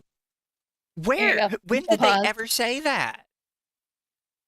I don't know. The creators have said it was meant to mock Lolicons. Where? What? Who specifically? It's not Shigure who sung it.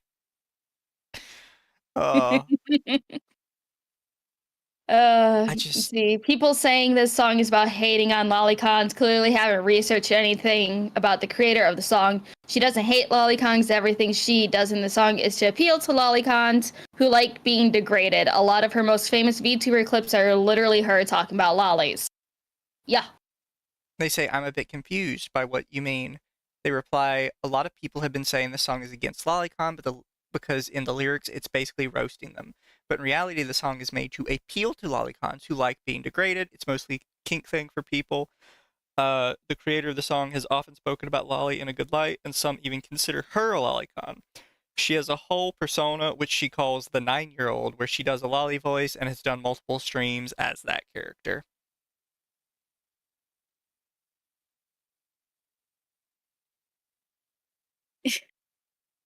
Oh, man. I hate people. Ui was even told about Westerners finding the song, and her first instinct was to say it's fiction, okay? Exactly. Full report in the books, okay? Good, because I was going to read it anyway. Ugh. All right, let us continue. Really not the case. At first glance, many people fell into the trap of it being like, no, look, the song is about critiquing adults who are... It wasn't a trap.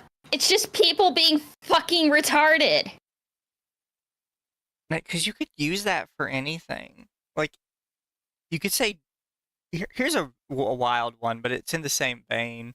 You could say Dark Souls is a critique on gamers, and it just hates its player base because the game is difficult. And it denigrates them the whole way they're trying to finish it. No, it's meant to be hard. That's what people like. It's the same thing with this. Yeah, it, quote, denigrates them because they like it. Mm-hmm. Why do you think it's called Loli God Requiem? Yeah, the song called Loli God Requiem is anti-lolly.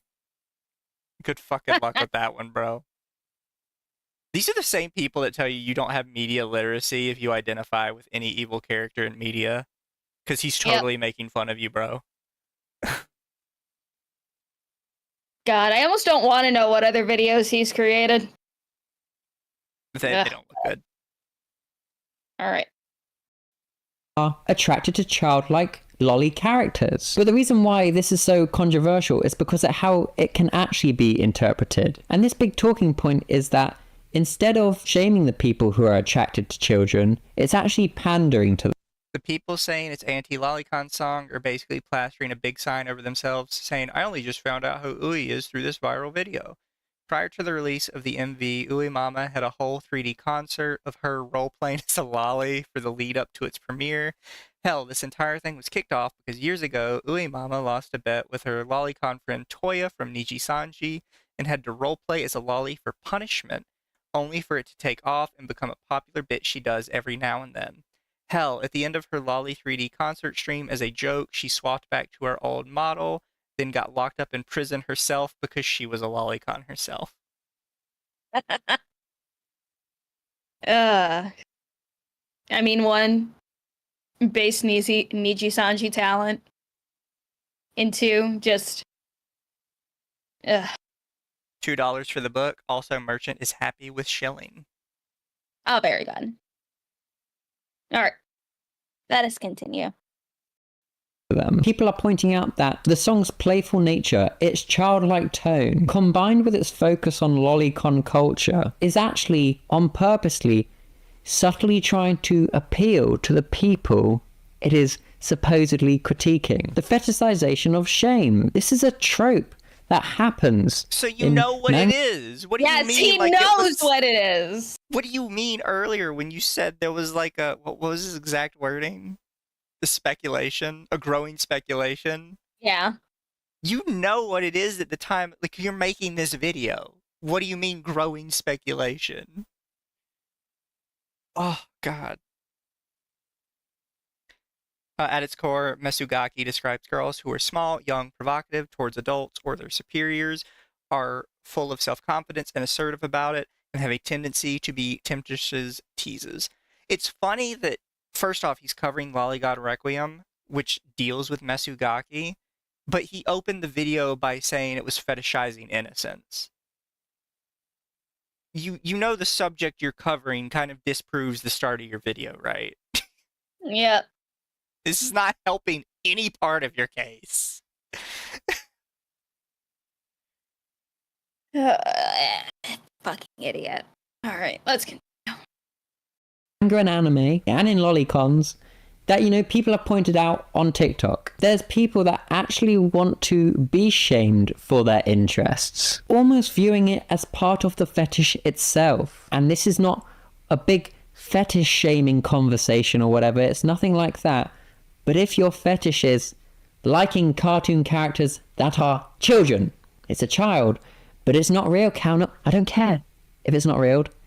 The fact that it is stimulating your brain in that sexual manner is not okay and never will be okay. So this song is actually meant to be like a little wink towards them, towards people in the Lolicon sphere, and actually reinforce their behavior. And how they get away with it is because the bright, catchy tune and the character, you know, for young viewers, they'll just be like, oh yeah, this is... Okay, does he think Loli God Requiem is a psyop to...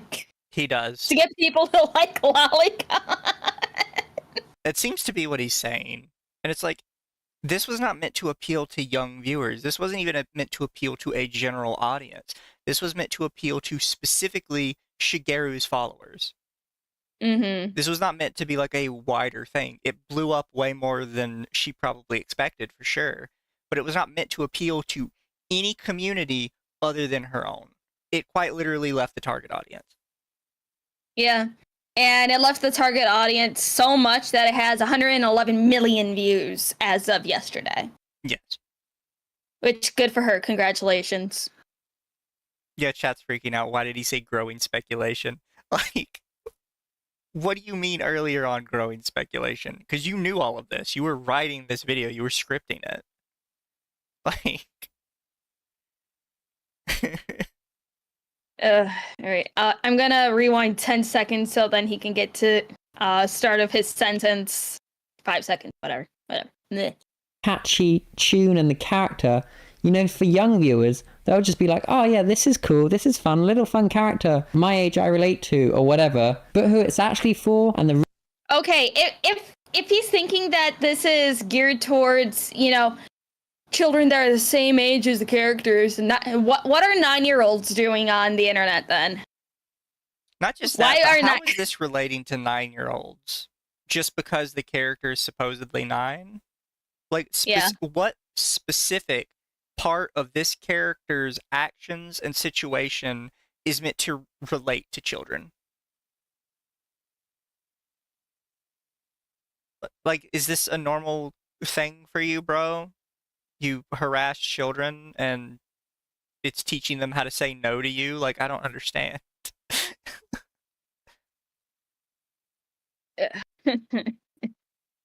Hearing him talk is fucking painful. It is. God. Real audience, well, that's where it gets heinous, dark, and scary. Wee woo, wee woo. They've purposely turned it into something palatable for wider audiences without them realizing what they're actually reinforcing. And the reason why this is the general... Wait, hold on. Did you say without them realizing what they're enforcing? Huh? He said it's more palatable for general audiences.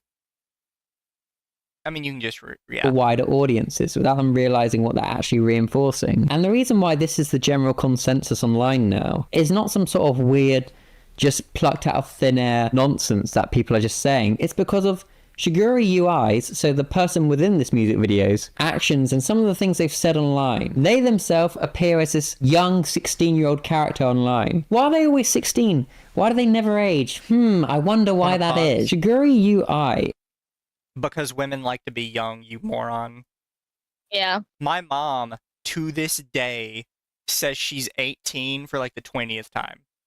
Every year it goes up one, but she's always 18 for like the 30th time or whatever. Women like to be young. A lot of women like to be young. Like it says on her thing, if you read it, she did not say her character was 16. It says she is 16, self-proclaimed. Because she wants to remain young. That's pretty common for a lot of women. I've had girlfriends that have not even that old. Like, I'm still really young, that still try and say they're a lot younger than they are when they talk to other people. It's just how women are. Yeah, Forever 17 type. There's a store in America, a major store that's called Forever 21. It is just how women are. They want to be younger, a lot of them. But yes, hags are in high demand right now. Some women are happy with being older. It's becoming popular to be old. I know I'm content with my age because Yeah. I'm fine with being 28, but also I'm fine with being 28 while being 5 feet tall and still get carded for everything. Yeah. But yeah, no, like we have literal chain stores about women wanting to remain young forever. It's just a thing, dude. It's not like some creepy, like, oh, this woman wants to sexualize being young. No, she just wants to be young. Yeah. She doesn't want to think about growing older. He's so dumb. But also, here you go. Just because we're on the topic of Lolly show, I send you this image because it's cute. Okay. A palate cleanser.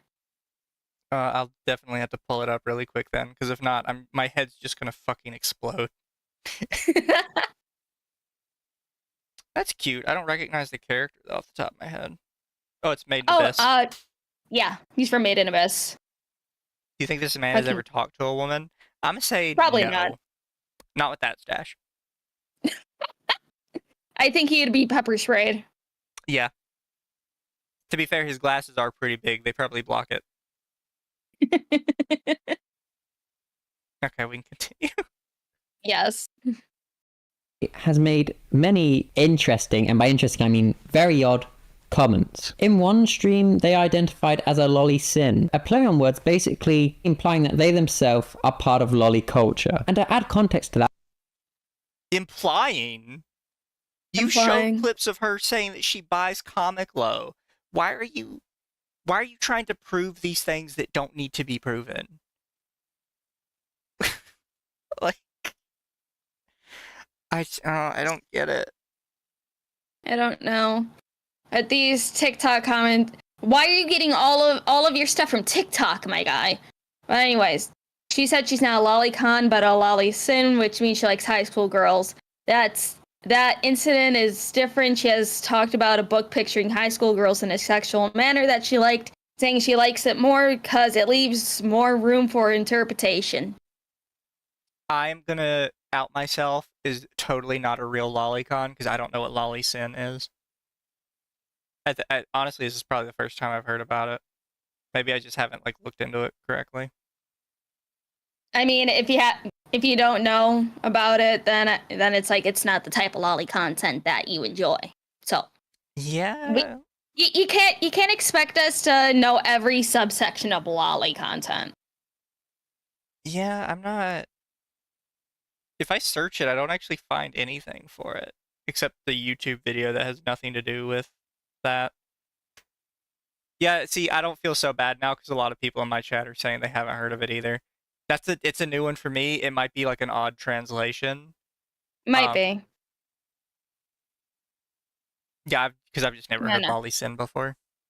Me neither. All right, let's continue. Let me show you this extract from a stream. っていうね、写真家もね、すごい好きですね、私は。 High school girl complex. 彼はね、女子高生のね、儚さ、切なさと大人になる。Transience, instability, and the eroticism of approaching adulthood in JKs. JK refers to high school uniform style. Does 見かけの色っぽさ、そして背伸び感の瞬間を撮るのがめちゃめちゃお上手な方なんですよ。まあ、女子高生に限らず少女を撮られるのがとても JKs, but also young girls. 素敵なね、方なんですけれども、ね、ここら辺にしとこうかな。Is this okay? Should I stop here? Lol. If I say too much, it may become a court case. Lol. Oh, JK is a high schooler. JC is lolly. Okay. Thank you, Chat George. says Lolly Sin might mean Lolita Syndrome. Maybe. To try and get away from the word Lolita complex. Mm-hmm. Getting your facts from TikTok is like getting water from a desert. Yeah, honestly. Yeah, so little advice for you, Mr. TikToker man, if for whatever reason you see this and you actually get an hour and a half into our stream. Like we said earlier, most people are listening to your content, they're not watching. And that also means they don't speak Japanese. They don't know what the fuck she's saying. That's why I'm reading it. They don't understand her, bro. Just read it out for your followers. Like, just have like when people show that picture of Mori Calliope saying like that she loves little boys, and they have like all of the they have the picture of her and then all of the text stripped out one by one underneath it. Just do that and then read off the whole thing. Mm-hmm. All right. We continue.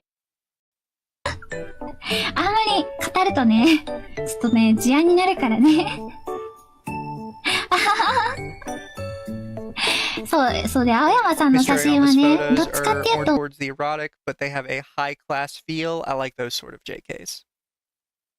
色っぽさ寄りなんですけど、でもすごい上品なの。私はそういう女子高生が好き。あ、そういえば、Come to think of it, those who like lollies are called lolicons, right? ロリ好きな人ロリコンって言うじゃないですか。16、7歳 But it の女の seems 子 these が。 people who like girls about 16 to 17 are known as having Lolita Syndrome. So she was saying Lolita Syndrome. Okay, so Lolita Syndrome is for liking a little older girls. Fair. Okay. It's a good separation between the two, honestly. Oh. Alright.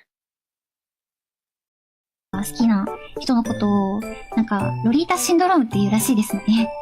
なんで、私はロリコンじゃなくて、ロリシンなのでよろしく。 That just doesn't look good for the content creator, does it now? And I see lots of people defending Shigure UI, which I thought was odd. Many have said they lost a bet, that's why they had to do it, or they're just profiting off of it. No one is forced to do lolly culture. Like, nobody loses a bet and then has to do it, right? That's a conscious choice as a person to join this world. So let's not pretend it's it's a bet, that's why I had to do it. I'm aware a bet is how it started, but that's not a valid justification for the continuing of such behavior. Jesus.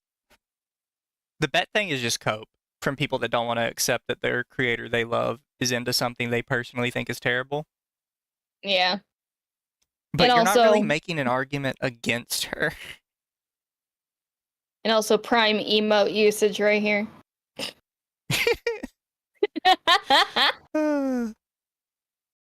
But now I'm going to profit off of it, which is also morally super messed up. Super, super weird.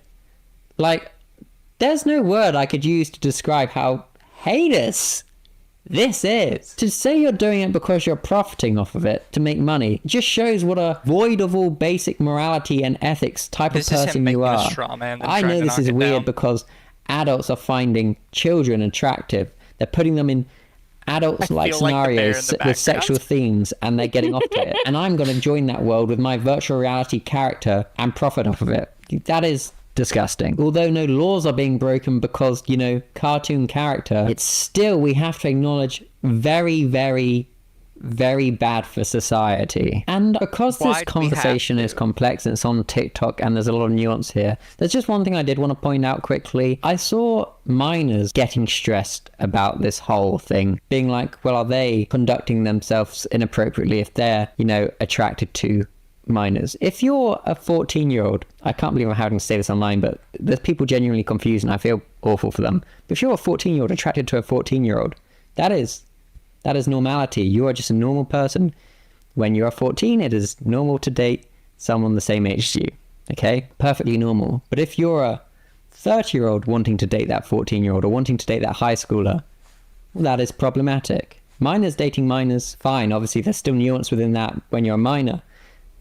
You know, you've got to keep that age gap quite close because the physical and mental differences, even with just a 2-year age gap when you're like 14, can be huge. However, when you're an adult, it becomes like really quite irrelevant.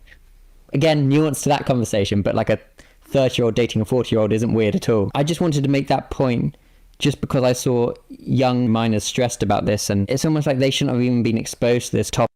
Minors shouldn't be. They shouldn't be around lolly content at all. It's almost like they shouldn't have been exposed to this. You say that like that's a legitimate question. No, that's just a statement. They should not be getting involved with these communities. They should not have unrestricted access to the internet. They should not be allowed internet strangers without somebody watching them to some degree. The internet is not a safe space for children. It will never be a safe space for children. Even when we try to make internet safe spaces for children, predators specifically target those spaces because they know they're filled almost completely with children. And also, the lolly community is consistently kicking found out minors out of the community, especially if they are lying about their age. Do you know how many minors lie about their age to get into these communities? They are almost never honest about it. And once they're found out, they are fucking kicked out. I also like to say that I'm pretty sure he's trying to relate this to drawings because he's saying minors are concerned that they are attracted to drawings of other minors. Minors should not be looking at porn. I don't know why I have to say that. I don't know why you think it's normal for minors to look up porn of characters that they consider other minors, but they just shouldn't be looking up porn in general. Especially if they're at the age of 9, who is the character we're talking about right now. I don't know what the fuck is wrong with you, dude. I don't understand why people can't just say kids shouldn't be, like, involved in this stuff at all. There always has to be, like, this jumping around and, like, all this clarification being done. You can't just say, no, kids shouldn't be involved in this. Why can't you just say that? It's just like, I had unrestricted internet access when I was a child and everything. Hell, even when we went to the video store, when those were around and you can only rent VHS tapes, I remember I had to go back to the bathroom, and guess what I had to walk past to go to the bathroom there? The fucking porn section. Because all there was a little curtain covering it. Someone walked back there as I was walking back there, and then I look over and I just see naked women on these VHS covers. And I'm like, I turn away, I go to the bathroom, and then I go back. And then I ask my dad, hey, what's back there? And then he says, it's for adults, don't worry about it. And then I went, and then I rented Sailor Moon and we went home. Look, kids are going to try and look it up. And that's like something we can't prevent. That's something for their parents to prevent. But you can't put it on us when the children go looking for it. We're not their parents. This is not a safe space. It is explicitly, inherently not for them. Also, chat's calling you a hag because you said VHS. Shut up. But yeah, it's like, this is a parenting issue. It needs to... Parents need to teach their children how to be safe on the internet if they're going to have any access at all. Because of my absolutely traumatizing experiences on the internet when I was younger, and, you know, full transparency, I've said this before, I have lied about my age to get into RP spaces when I was in different fandoms. Same. That was on me. Oops. But that's also how I became a pretty darn good writer. Anyways. I now know what to do to, you know, prevent that from happening in the future with, you know, my own children and all that. So, like, did I get absolutely fucking traumatized and groomed a few times? Yes. But it was a learning experience, and now I know how to help keep my own safe. So, yes. It was a learning experience they should not have had because their parents should have been parenting. Yes. I think because you and me are close to the same age, we can sort of give our parents a little leeway because at the time, our parents really didn't understand how to use computers. Like my parents had no idea how the internet fucking worked, and they didn't really understand the gravity of what could happen to me on the internet until the Chris Hansen TV show, To Catch a Predator. Like, that was a wake-up call for a lot of parents, is a lot of parents didn't fully understand how connected the internet was because they had grown up in an era where you had to know somebody to get in contact with them. Like, you didn't just casually meet people. You had to physically meet them. Yeah, it's like, okay, a funny story time. Actually, not so funny, but still funny While you anyways, give looking your back story at time, I have to go pee really Mhm. bad. it. Okay, go pee. Anyways, funny, not so funny story time with Lumi. So, I remember when I was younger. I was in 8th grade at the time, and this was during the time where I was getting groomed by somebody on the internet. And for my 8th grade year-end trip, we went to Washington, D.C. And I almost met up with the dude that was grooming me in Washington, D.C.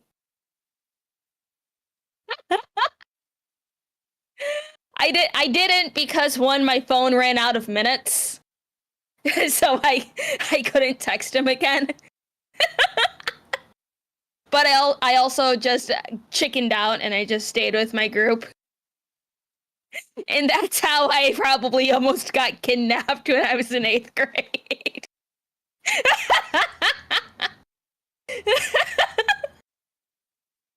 Divine intervention. Yes. Me using too many minutes on my flip phone. Jesus was on my side. He was. So, God loves you. I know he does. But yeah. That's the story on how I almost possibly got kidnapped. I returned. Not surprised. Welcome back. You know, there's a part of me deep in my soul that really hates that I started us up on these reaction streams just because I really wanted you two to watch one video with me. Are you just hating this? This shit is Hating painful, this bro. video? God still made got you 13 fish so you minutes. couldn't be kidnapped. Now Lumi is just getting groomed by Arch. Yes. Yes, I am. I got yeah, groomed but I by was- an Australian witch that claimed she had a fudocock. I'm pretty sure I was 15. Lumi almost met Diddy. No. I still remember this clear as day. The dude that was grooming me, his name was Sean. And he lived near Washington, D.C. He was like a couple hours drive away from D.C. I don't want to know Mizu's story. You guys are welcome for that little tidbit of information.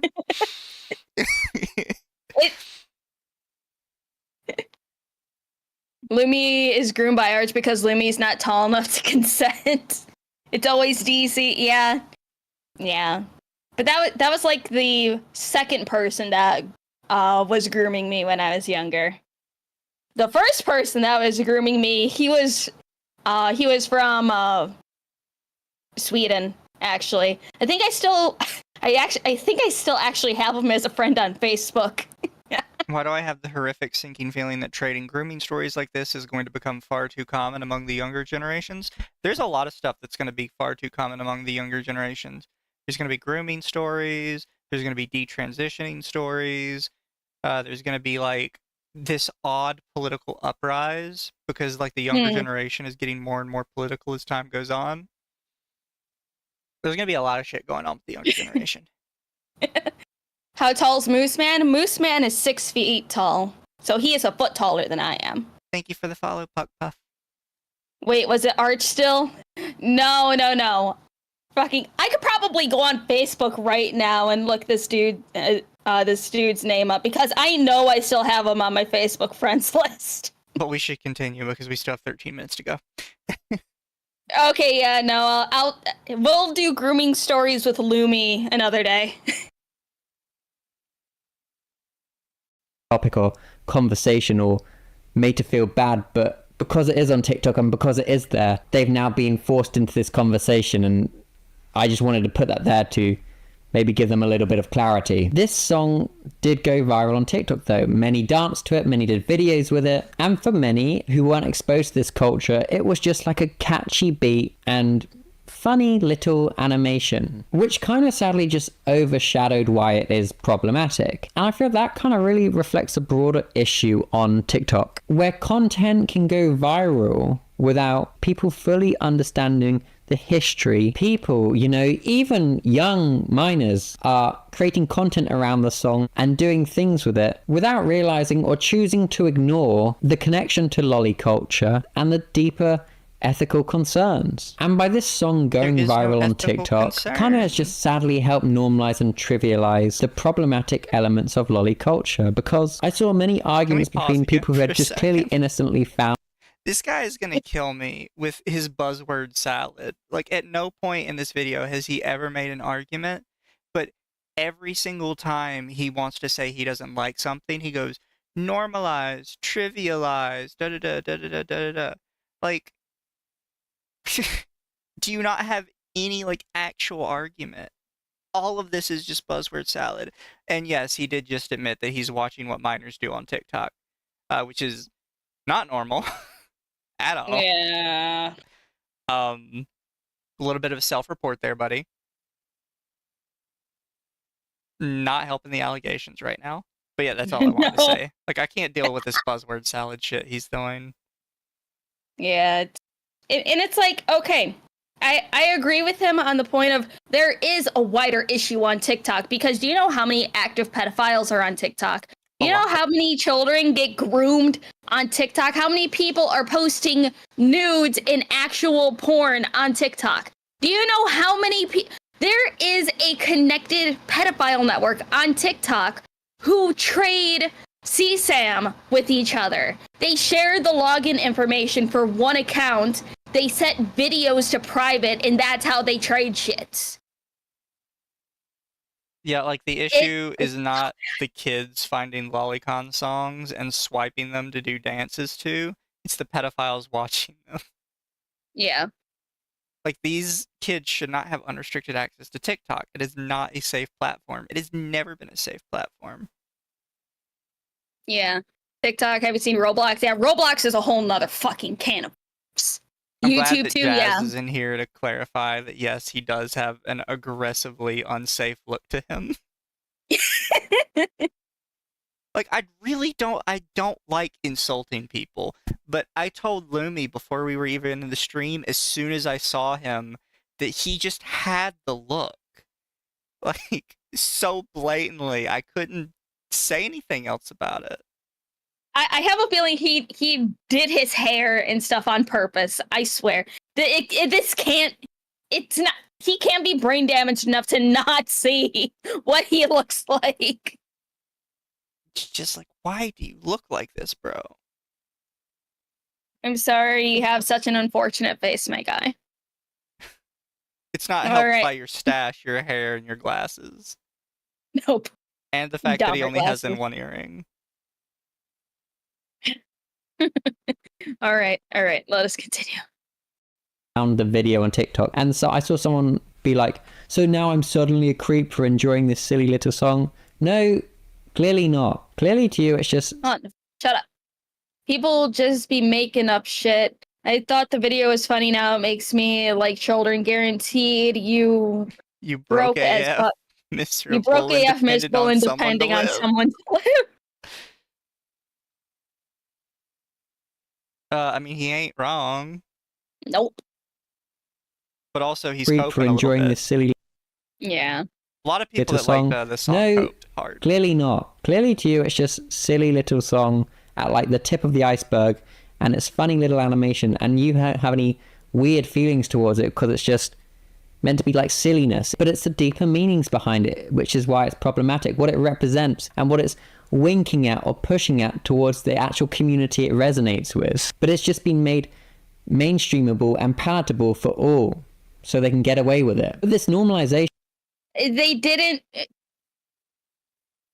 make this it wasn't anything. made for the general audience. It was made for the community.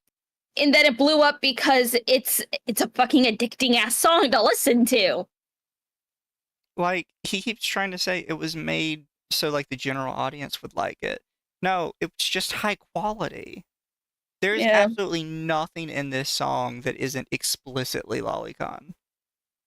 It is all, start to finish, the most Lolicon song you have ever seen in your life. And it just happens to be really well made and really high quality.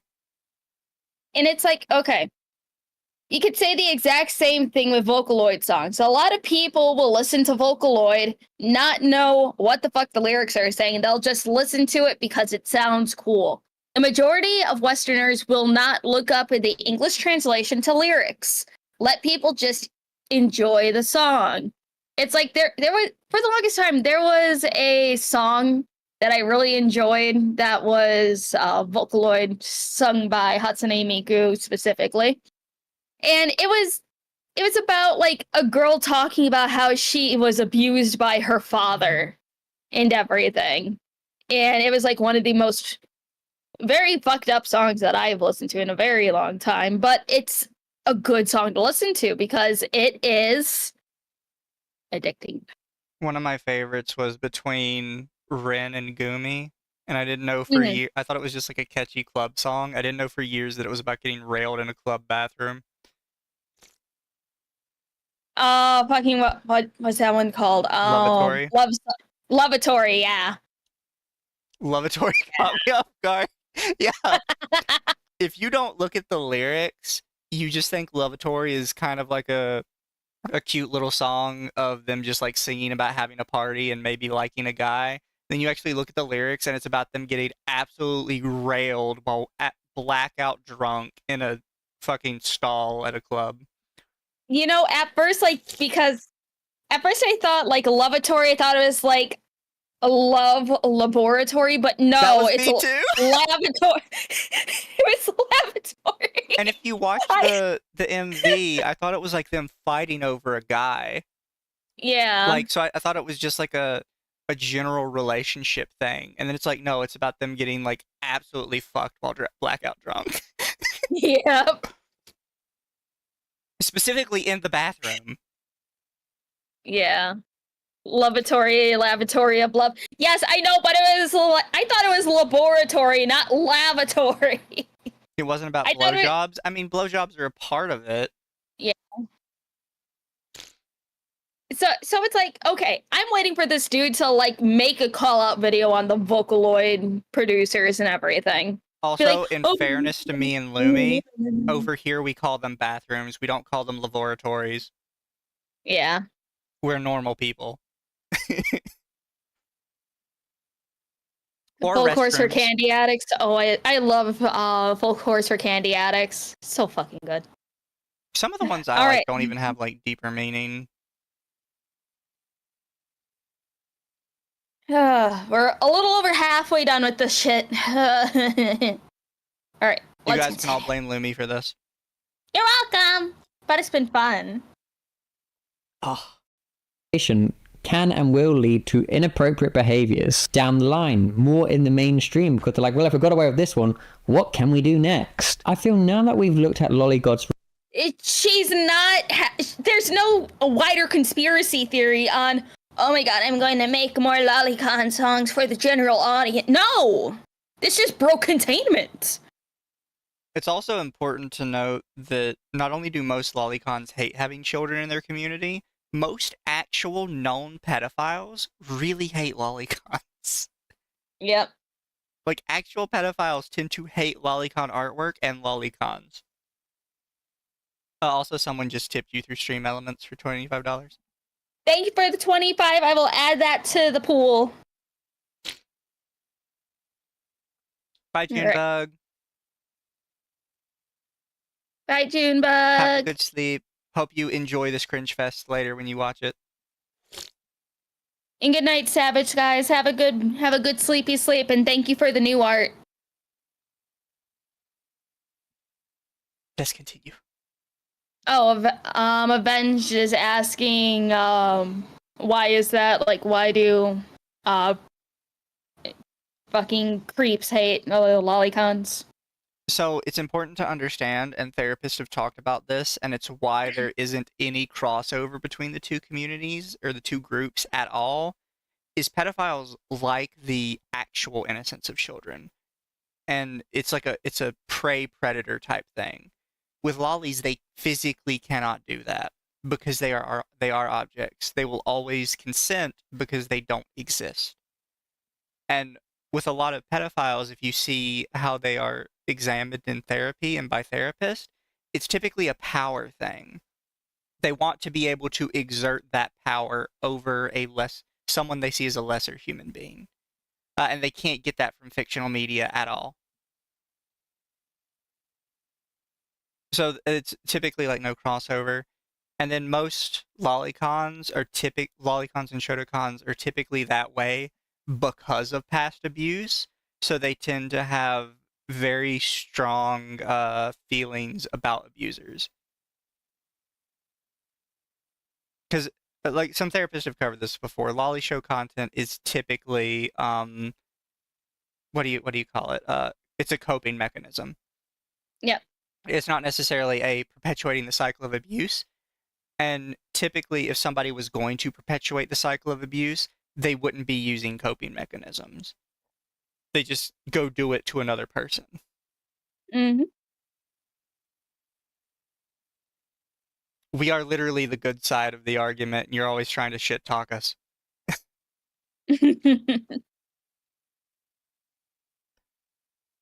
Alright.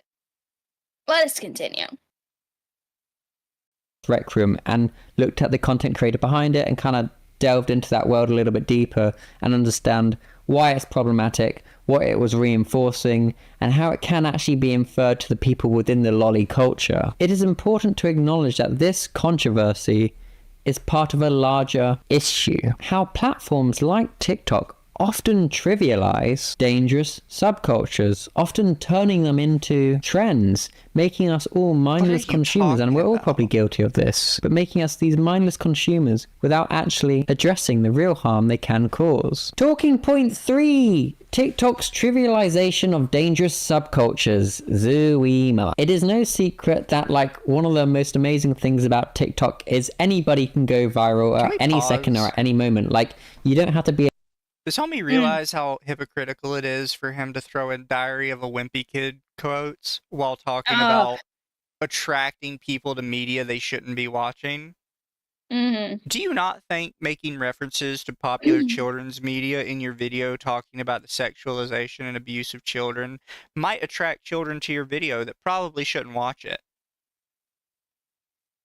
You ever think about that, buddy?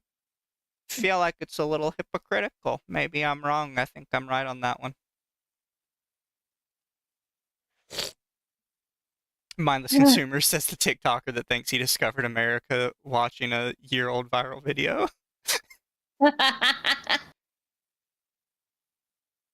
God, fucking. Unironically, though, I do kind of take issue with this. Is there a lot of creators, not necessarily him is bad, but it's really popular with the Twitch thoughts, where they style their streams to be filled with like children's merch that they're clearly not interested in, while peddling stuff that is clearly not meant for children.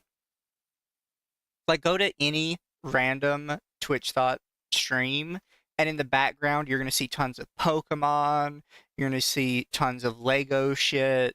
It's very clearly meant to appeal to younger kids, and it's fucking creepy. That's just a side point. Alright.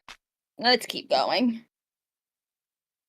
A content creating grind away for years, you can just make one TikTok and boom, you're an overnight success. And in the case of Loli God Requiem, the songs at face value appealing animation and catchy tune, which may seem initially harmless to a casual viewer, much like probably the majority of us are, right? Obviously, we're not gonna at face value recognize the real deeper problematic associations with lolly culture. And you know, that coupled with the fact that TikTok loves short form content, the ethos on TikTok often promotes engaging with content thoughtlessly, thinking about things on a surface level. That was fun, I like that. That was fun, I like that. That's cool, I like that. Rather than...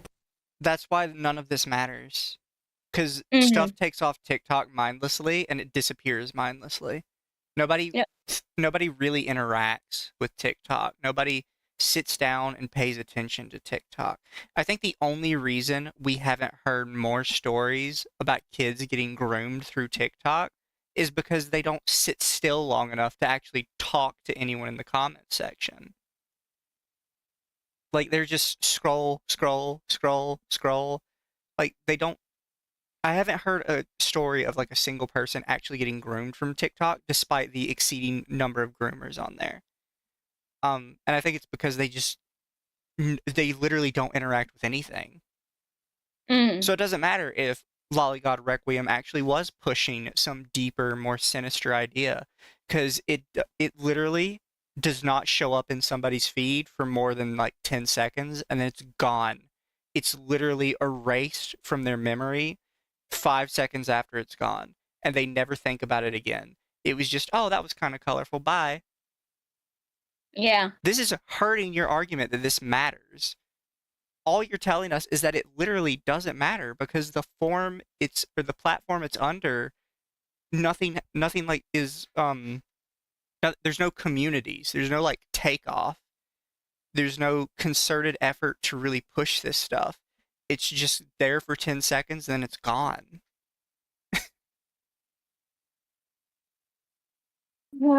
This stream has given me a lot of knowledge on the Lolly community.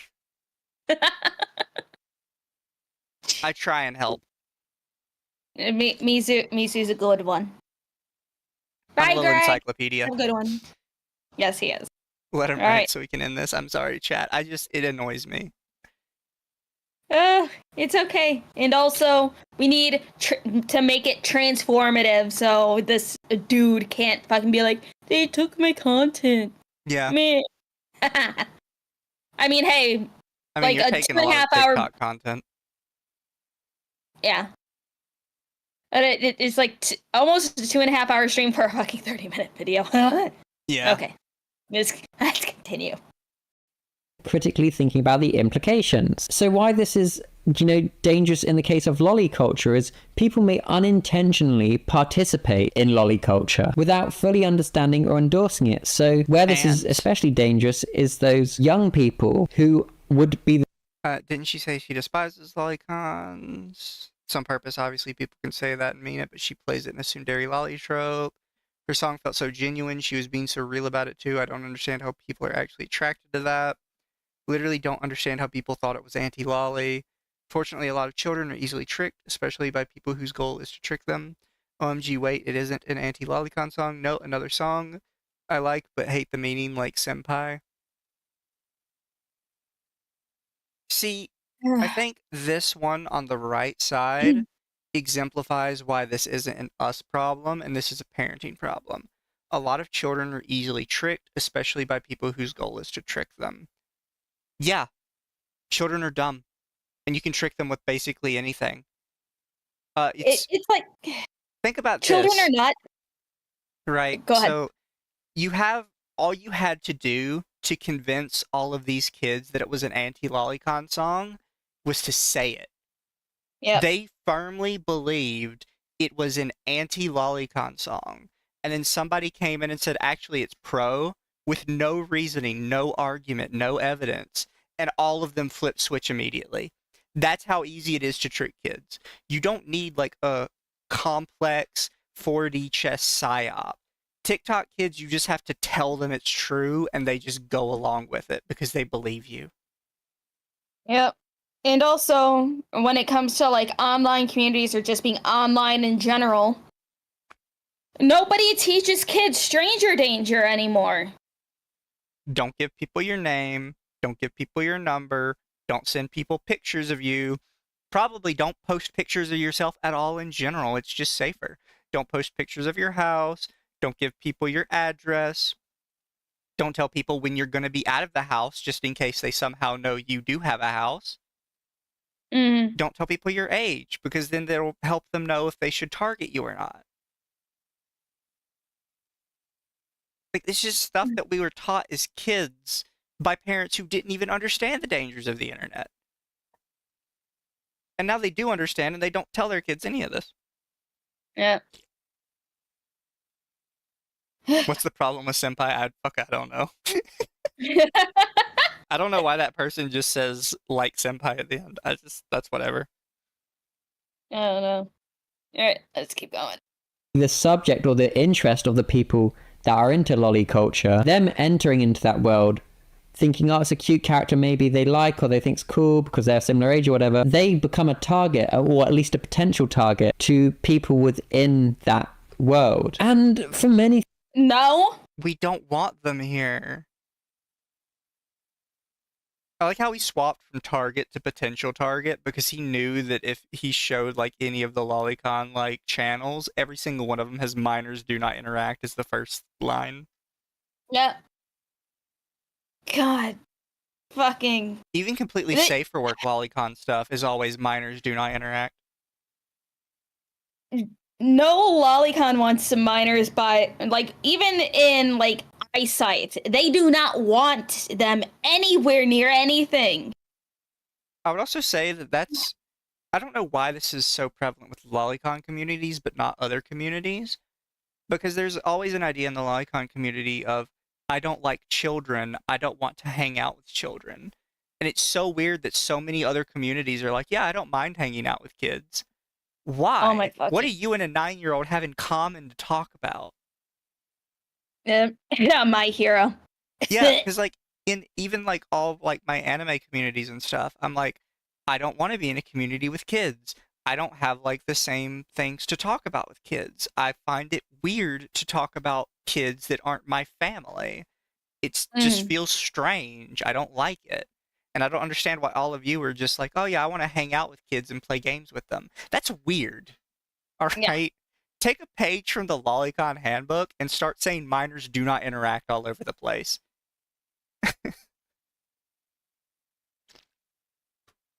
Just fucking... anime breaking out into the mainstream was a mistake. Oh, 100%. Alright, let's keep going. Fucking 3-hour stream. Things this may not be as much of a problematic issue, you know, if it's just like something being turned into a meme, oh, funny, haha, silly moment happened on internet, let's all just laugh and joke. Okay, fine. But when there's themes of predatory behavior, inappropriate power dynamics, then it is a real problem that kind of does need to be addressed and pointed out at every opportunity when the discussion comes up. And why that is so important on TikTok, and why I think it is good that so many people do call out lolly culture content on TikTok, is because TikTok works in trends where things will circulate really frequently and you'll be exposed to it a lot, right? And that in turn can desensitize. You build your For You page brick by brick. Yep. If you are exposed to a ton of it, you are the one curating your own thing. That's why whenever I see absolute cringe shit and I'm like, why is this showing up on my thing? I remind myself, I built my For You thing brick by fucking brick, and this is my own fault. Fuck, just ugh. Viewers. So young people may see it and may just think, oh, it's funny, it's harmless content that I resonate with, without truly understanding what they're endorsing, right? And when this lolly content becomes regularly circulated in this packageable, appealing way, it does become normalized. And that could lead to a generation of viewers who are less sensitive to the ethical complexities and the real concerns of dangers of lolly. Okay, people like this are the reason why people are so fucking bullshit about pro shippers. Because, like, I remember, I know, I'm going to sound like a fucking hag, but back in my day, people shipped what they want. If they didn't like it, they ignored it. They didn't interact with it. They purposely filtered that out of their shit. No one sent death threats to each other. Nobody fucking went after your entire livelihood just for being pro-ship. I am pro-ship. I don't care what people ship. I don't give a shit. If I don't like it, I'm going to ignore it. I will mute the tags. I will mute the ship names. But ever since the basically abolishment of the saying ship and let ship, it has gone to shit. Yeah. I want to cry. This video is giving me a migraine. Why would you do this to Or me? because I thought we were you friends. you need content for your channel. You're getting content. I thought we were friends. We are friends. I do this because I love you.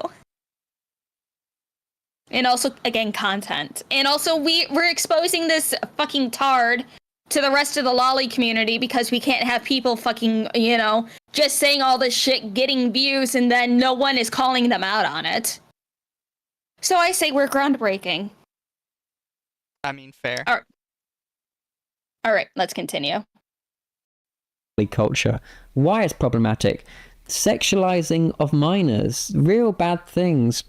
But I'm seeing lots of minors defend it on TikTok, and that is kind of minors shouldn't be interacting. They don't realize they're being a soldier or a tool to something which is bad and something they would never actually want to stand for. But one gets sucked in at a casual level by the bright animations and the happy characters and the catchy beats. When I think about it like that, they are literally being conditioned to just accept this as part of the... Pause real quick.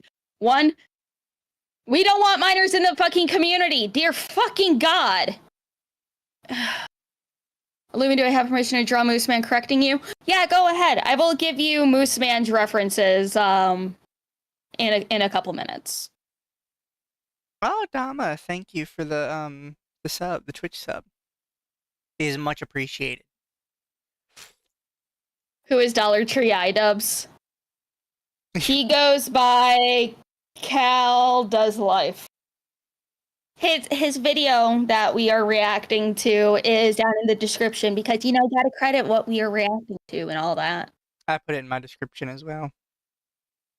All right, let us continue.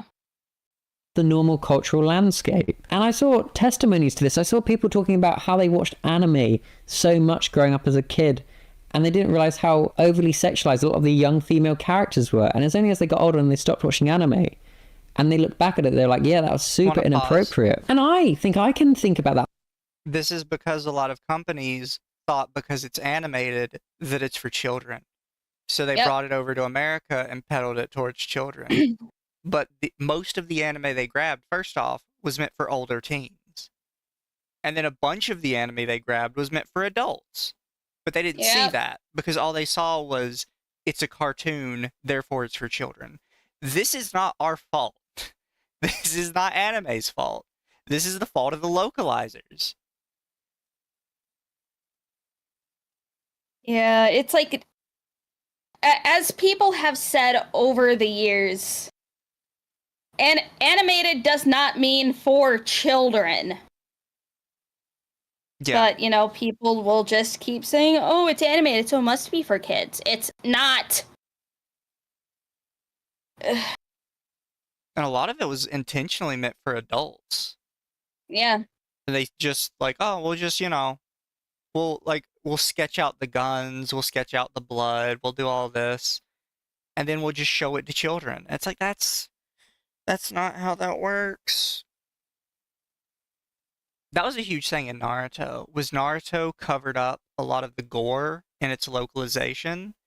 But that doesn't change, like, the themes, right? Like, when you show a censored body that's been split in half with crows pecking at the corpse, yeah, the children don't see, like, the gore because you've mostly covered it up. But there's still, like, a thematic implication there that can affect kids.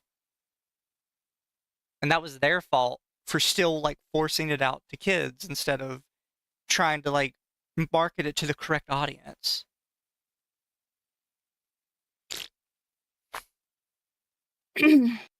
Old Looney Tunes were made for adults, not kids. Yeah. Yeah.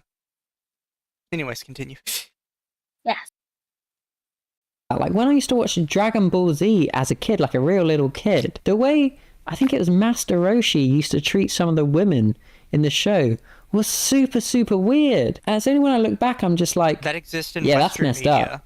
That's super, super... And also, Dragon Ball Z was on Adult Swim. That, and the perverted old man trope is in all media. That's not an anime thing. That's just like a stereotype of old men being like, they lose their filter. I don't understand why you're like, oh, this was a thing in Dragon Ball. No, that's just a thing. In all media, you could look it up on what do you call it? The Film Tropes website. Perverted old man is just a thing. Yep. Perverted old people in general. Like, if you watch any adult cartoon, there's always some shit about old people being into weird, kinky sex stuff. That's just, like, a stereotype of old people. I don't know why you're trying to blame this on anime, you fucking weirdo. Dragon right, Ball in the UK was on a kid's channel. Again, localizer's fault. Yep. Yes. Okay, we're almost done. Almost. 8 minutes. 8 minutes. So 40 more minutes for us. Yep. Super creepy. How did I think that was funny as a 5-year-old or whatever, or 6-year-old, however I was? You shouldn't be watching Dragon Ball as a 6-year-old. Also, because kids are stupid and they think everything's funny. Yeah. Like, I don't understand why people say this. How did I think this was funny as a kid? Because you were a dumb kid. Kids thought everything was funny. It's like, okay. For example, the movie The Last Unicorn was not exactly a kid's movie. It was a pretty fucking dark movie. I still watched it when I was a kid because I liked unicorns. I love unicorns. I still love unicorns. My granny has a unicorn statue that she said she'll give me when she dies. Anyways, My it's friend like made me watch that movie. It's so good. But it's like rewatching it as an adult. Dear fucking God, I hate that I can relate to it so much because of what I went through when I was younger. My friend made me watch it because she said it was very transcoded. How? She says the unicorn is her trans icon. Unicorn statue, Lumi, are you familiar with Witcher? No, I'm not. All I know is that Geralt's hot. Yeah, there was but a lot of people in chat are kind of mentioning it now. There is a huge problem for many years of Western companies taking media from other countries and then just looking at it from a distance and then choosing what audience got to see it based on that instead of actually watching the content that they were sending to kids. It was a huge issue for many years. To a degree, it's still an issue, but much less so because now anime is a much bigger industry. But that's not anime's fault. Most of those Japanese companies, especially back in the day when all this was happening, didn't have any involvement in localization. They literally sold the rights to it and said, have fun. Yep. Literally had zero involvement in like where it was shown or who it was shown to. Most of the time, they didn't even have proper involvement in how it was localized. Yeah. Yeah.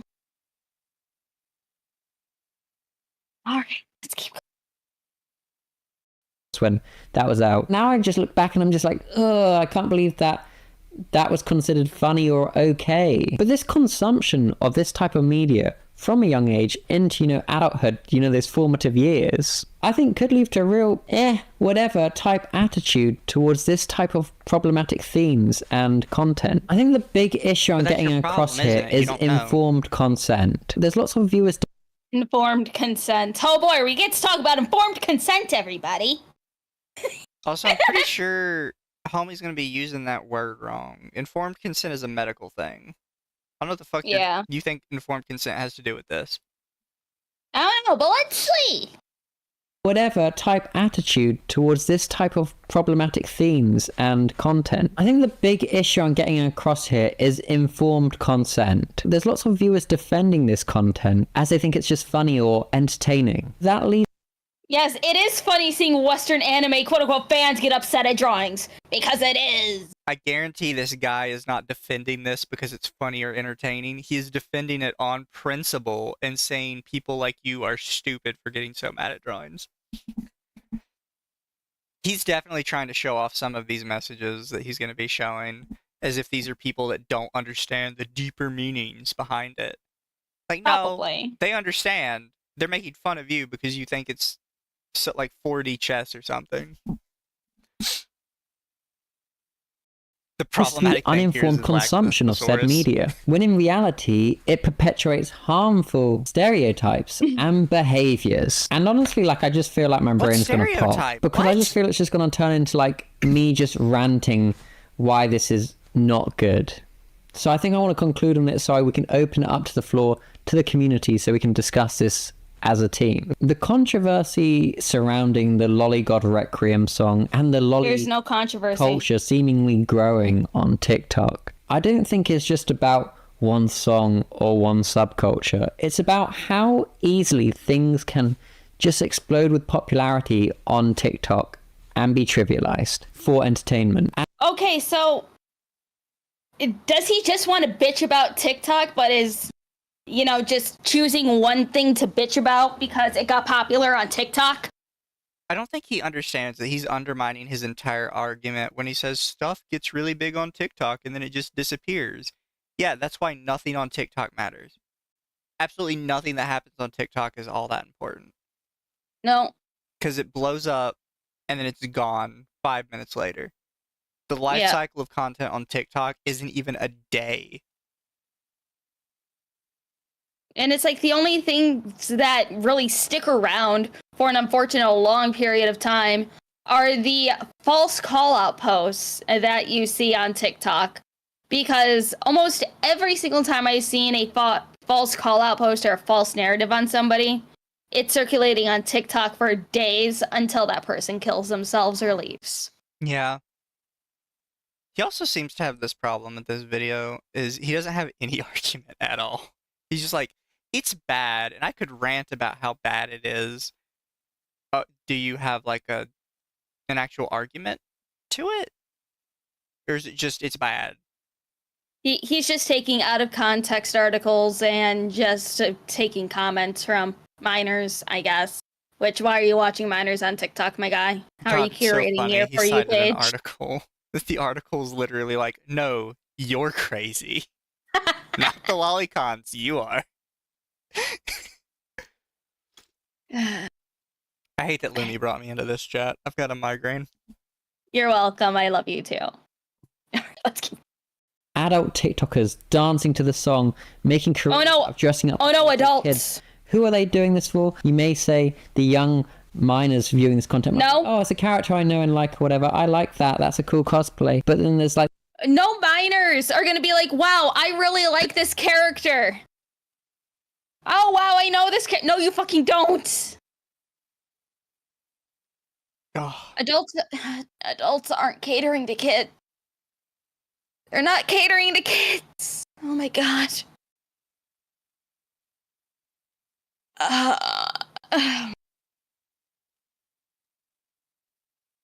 Okay, let's fuck it.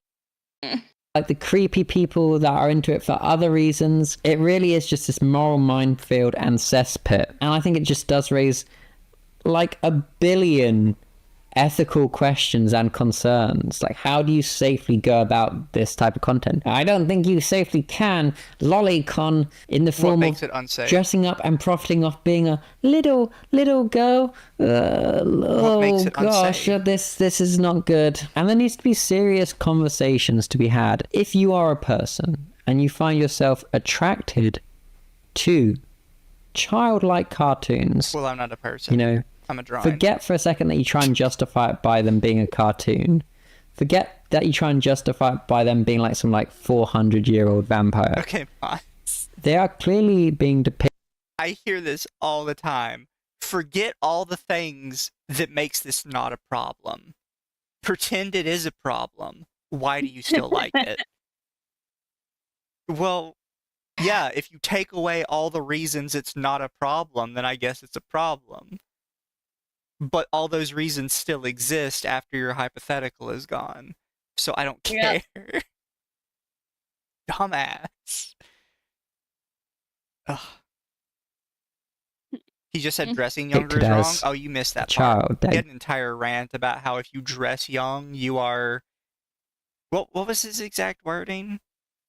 It was you are exploiting youthfulness. Yep. Like, I genuinely don't. He never explained what that meant. He just said they're exploiting youthfulness, and I don't really understand what that is. I don't know either.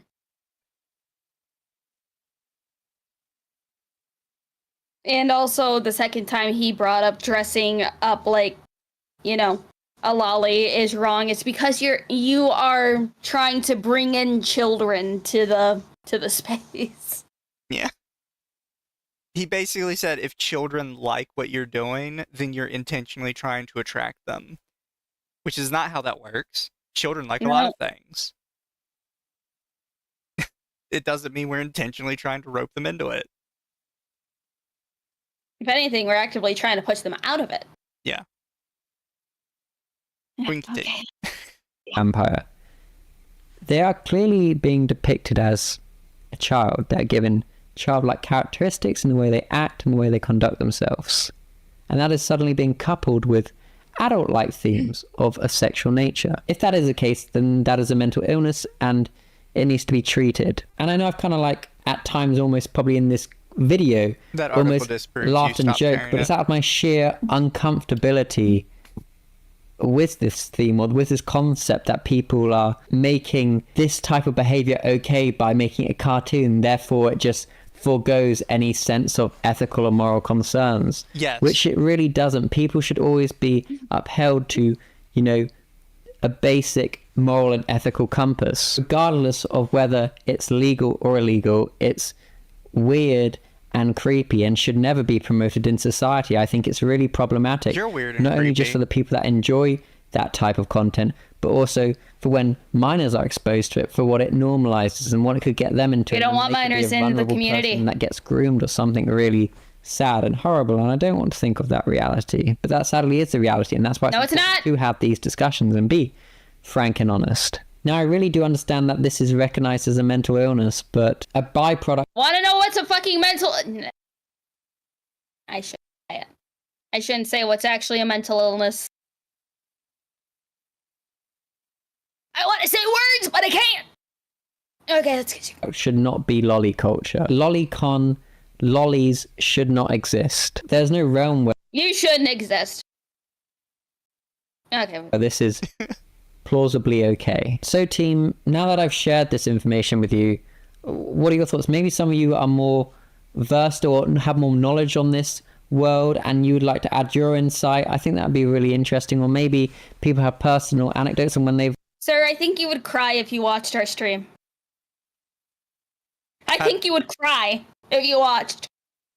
I have to agree with the person in my chat that they think he's one strongly worded email from breaking down. Somebody in my chat said he looks like he's a strongly worded email from having a breakdown. God. Fuck.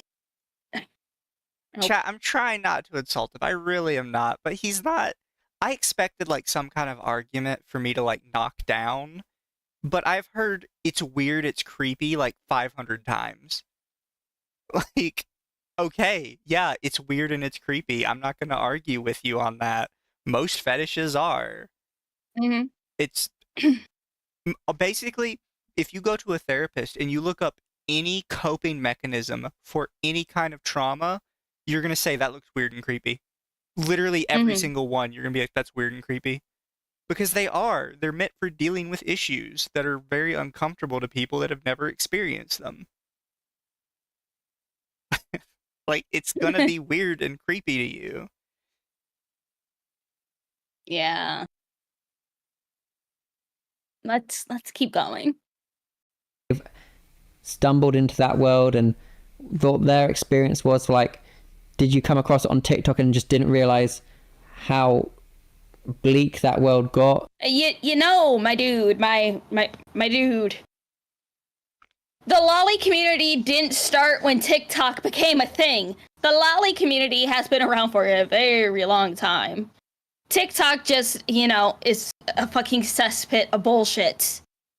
It's like, he's just saying, oh, TikTok a Lolicon survivors. Oh, come out with your story. Dude, it's not all on TikTok.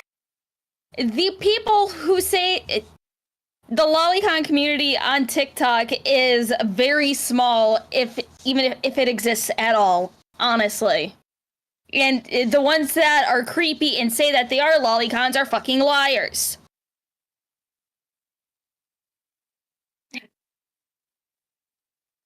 Okay, continue. Did you see, like, was it literally you saw Loli God Requiem and thought this was funny, and then you kind of saw some of the comment sections and you were like, oh goodness, what is this? I just want to have this discussion with you. I think it's a useful conversation, so I'm now passing the baton on over to you. Yeah, and holy smokes, that was one of the more serious videos we've done in a long time. So now let's all decompress and kind of take... Okay, I don't care about your Five Nights at Freddy bullshit. Oh, hello, Salon. My honest thoughts are, if you are any more inbred, you might as well change your last name to Sandwich. Just Super Saiyan. Why would you make me watch this, Lenny? Because... Hold on, does he doesn't even link the article that I said that earlier. He has one sentence and he has nothing else. That's it. What the fuck else does he make content wise?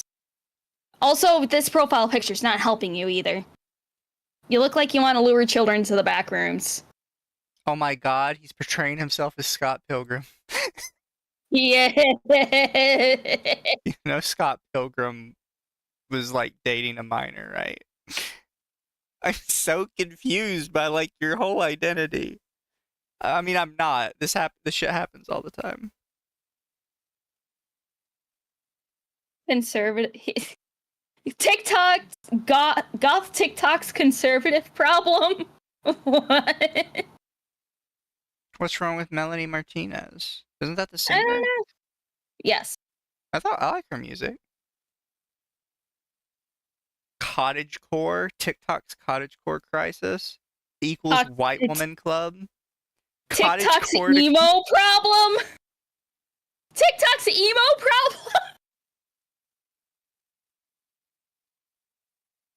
problem. Billie Eilish is a culture vulture.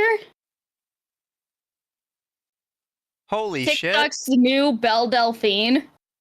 Look at the Belle Delphine and the Jelly Bean Sweets thumbnails. He's coloring his shirt. He's not even taking a new picture. Oh, he's not. He's photoshopping his shirt to be a different color to make it look like he's making different pictures for different thumbnails. It's all literally the exact same reaction. Okay, this picture's not helping you here either. Why does he have the same face in every one? I don't know. Like, it looks like recently he's just started using the same photo and then photoshopping the shirt. Even in some of the old ones, it's just the same photo over and over again. Take a new fucking photo. TikTok's punk problem. TikTok's biggest trad wife. Leave the trad wives alone. They're living their best life. Ugh, God, fucking. I have tried really hard on my channel to make a new thumbnail every single time and to move stuff around, you know, so it doesn't look the same every single time. This dude is literally just copying the same thumbnail every time. Yeah. What the fuck? TikTok has a Wendigoon problem. Oh, I want to see if there's any new... Breathe out. Shut the fuck up. If there's any new comments. Me too. What? I was nice.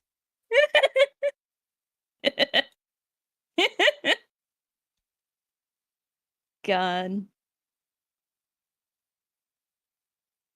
As dumb debate again, it's here to stay. It's not illegal in the US and a lot of other countries that value freedom of expression.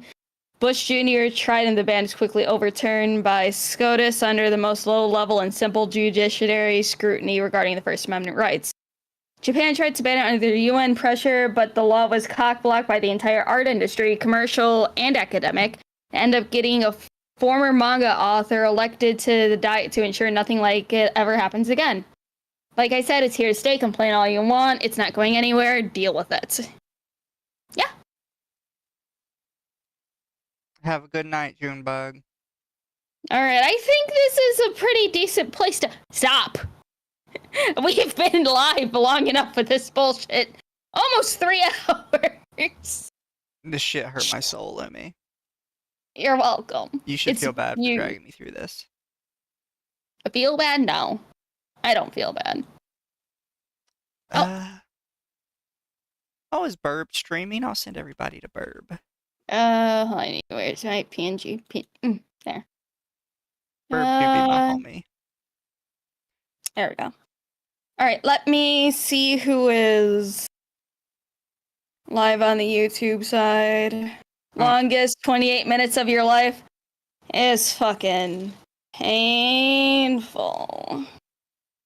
Let's see, who can I send you all to? Why do you have a video there called How Trolls Keeps Getting Better?